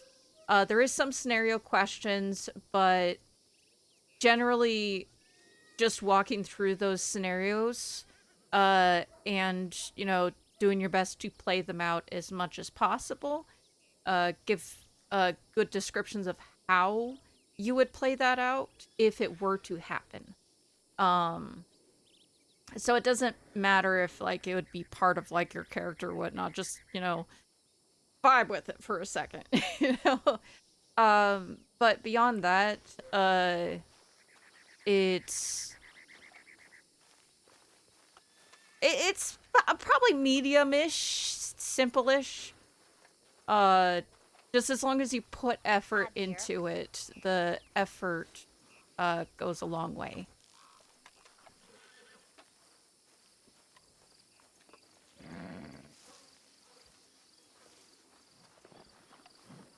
Hello.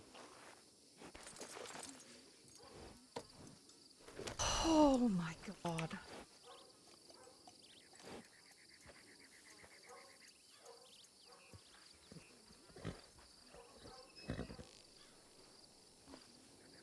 That happened.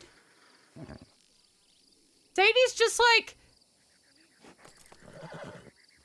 I want to be mad. I want to shout. I want to yell at him. But the more compassionate side of her won over because we got a fucking 18 on that one. And I'm just like, Jesus! We get 8, 8, 8. Goddamn fucking 8! And then we get an 18 and I'm just like, what if I wanted to yell? What if I wanted to scream at him?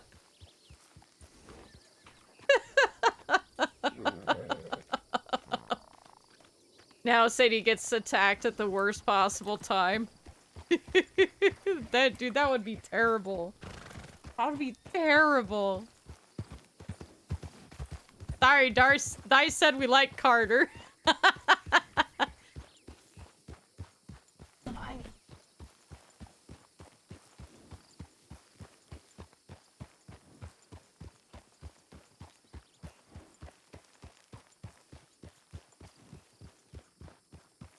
Ooh.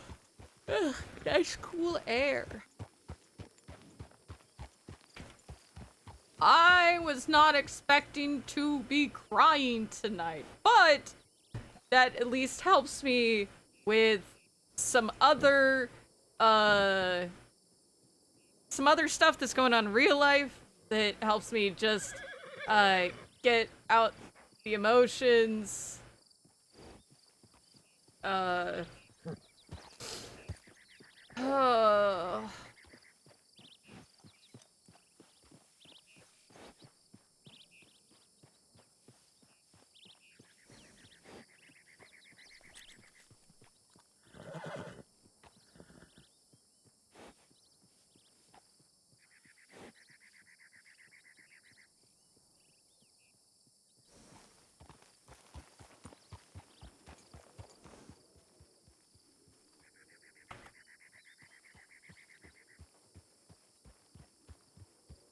Letting emotions out is good. I know, right?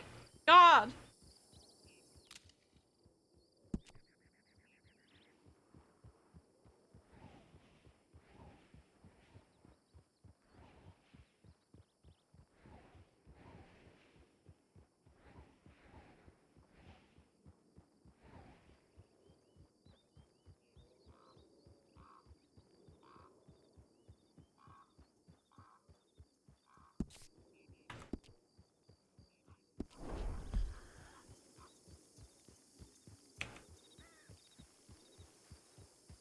I think this is really good development and things will all work out if no one dies in the war. I mean... Wish my horse looked that nice.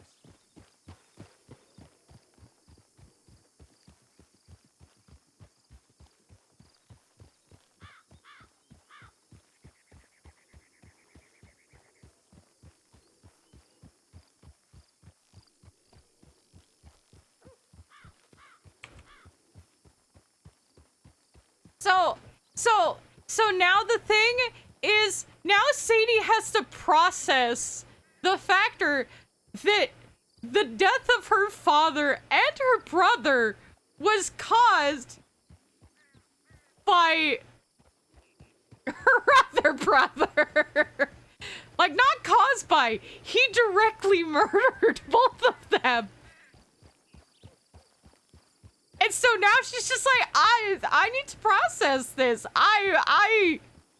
Oh my god.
God, this song totally fits this freaking situation.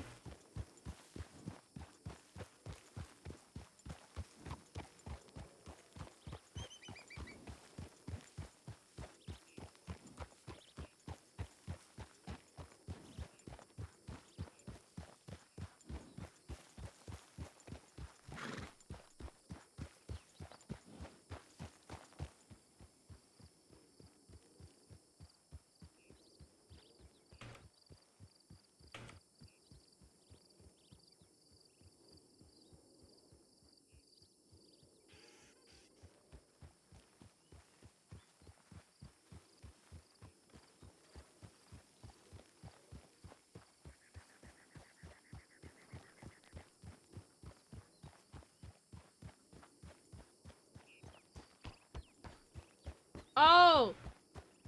Oh, you know the song that I was thinking of? When he was saying, I'm the monster that he created?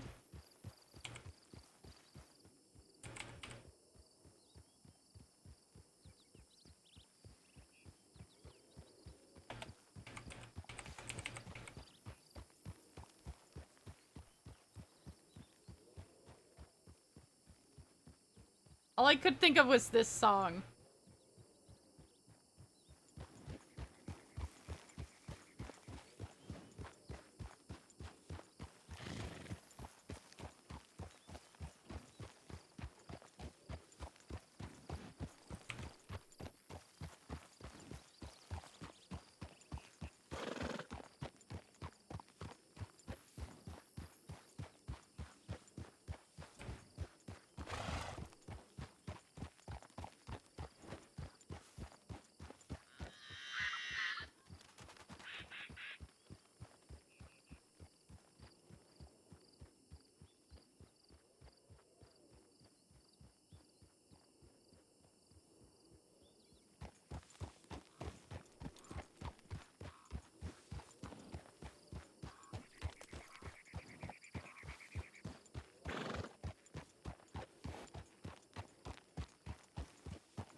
Oh my god.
And that is the end of the stream.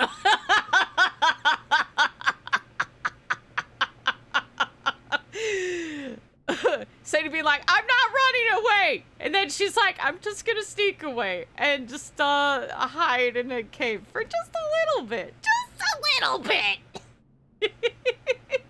Oh, we need the outro. We need the outro today. We need the outro.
Okay, we are gonna raid Lucas 7 Yoshi, currently playing officer on New Day.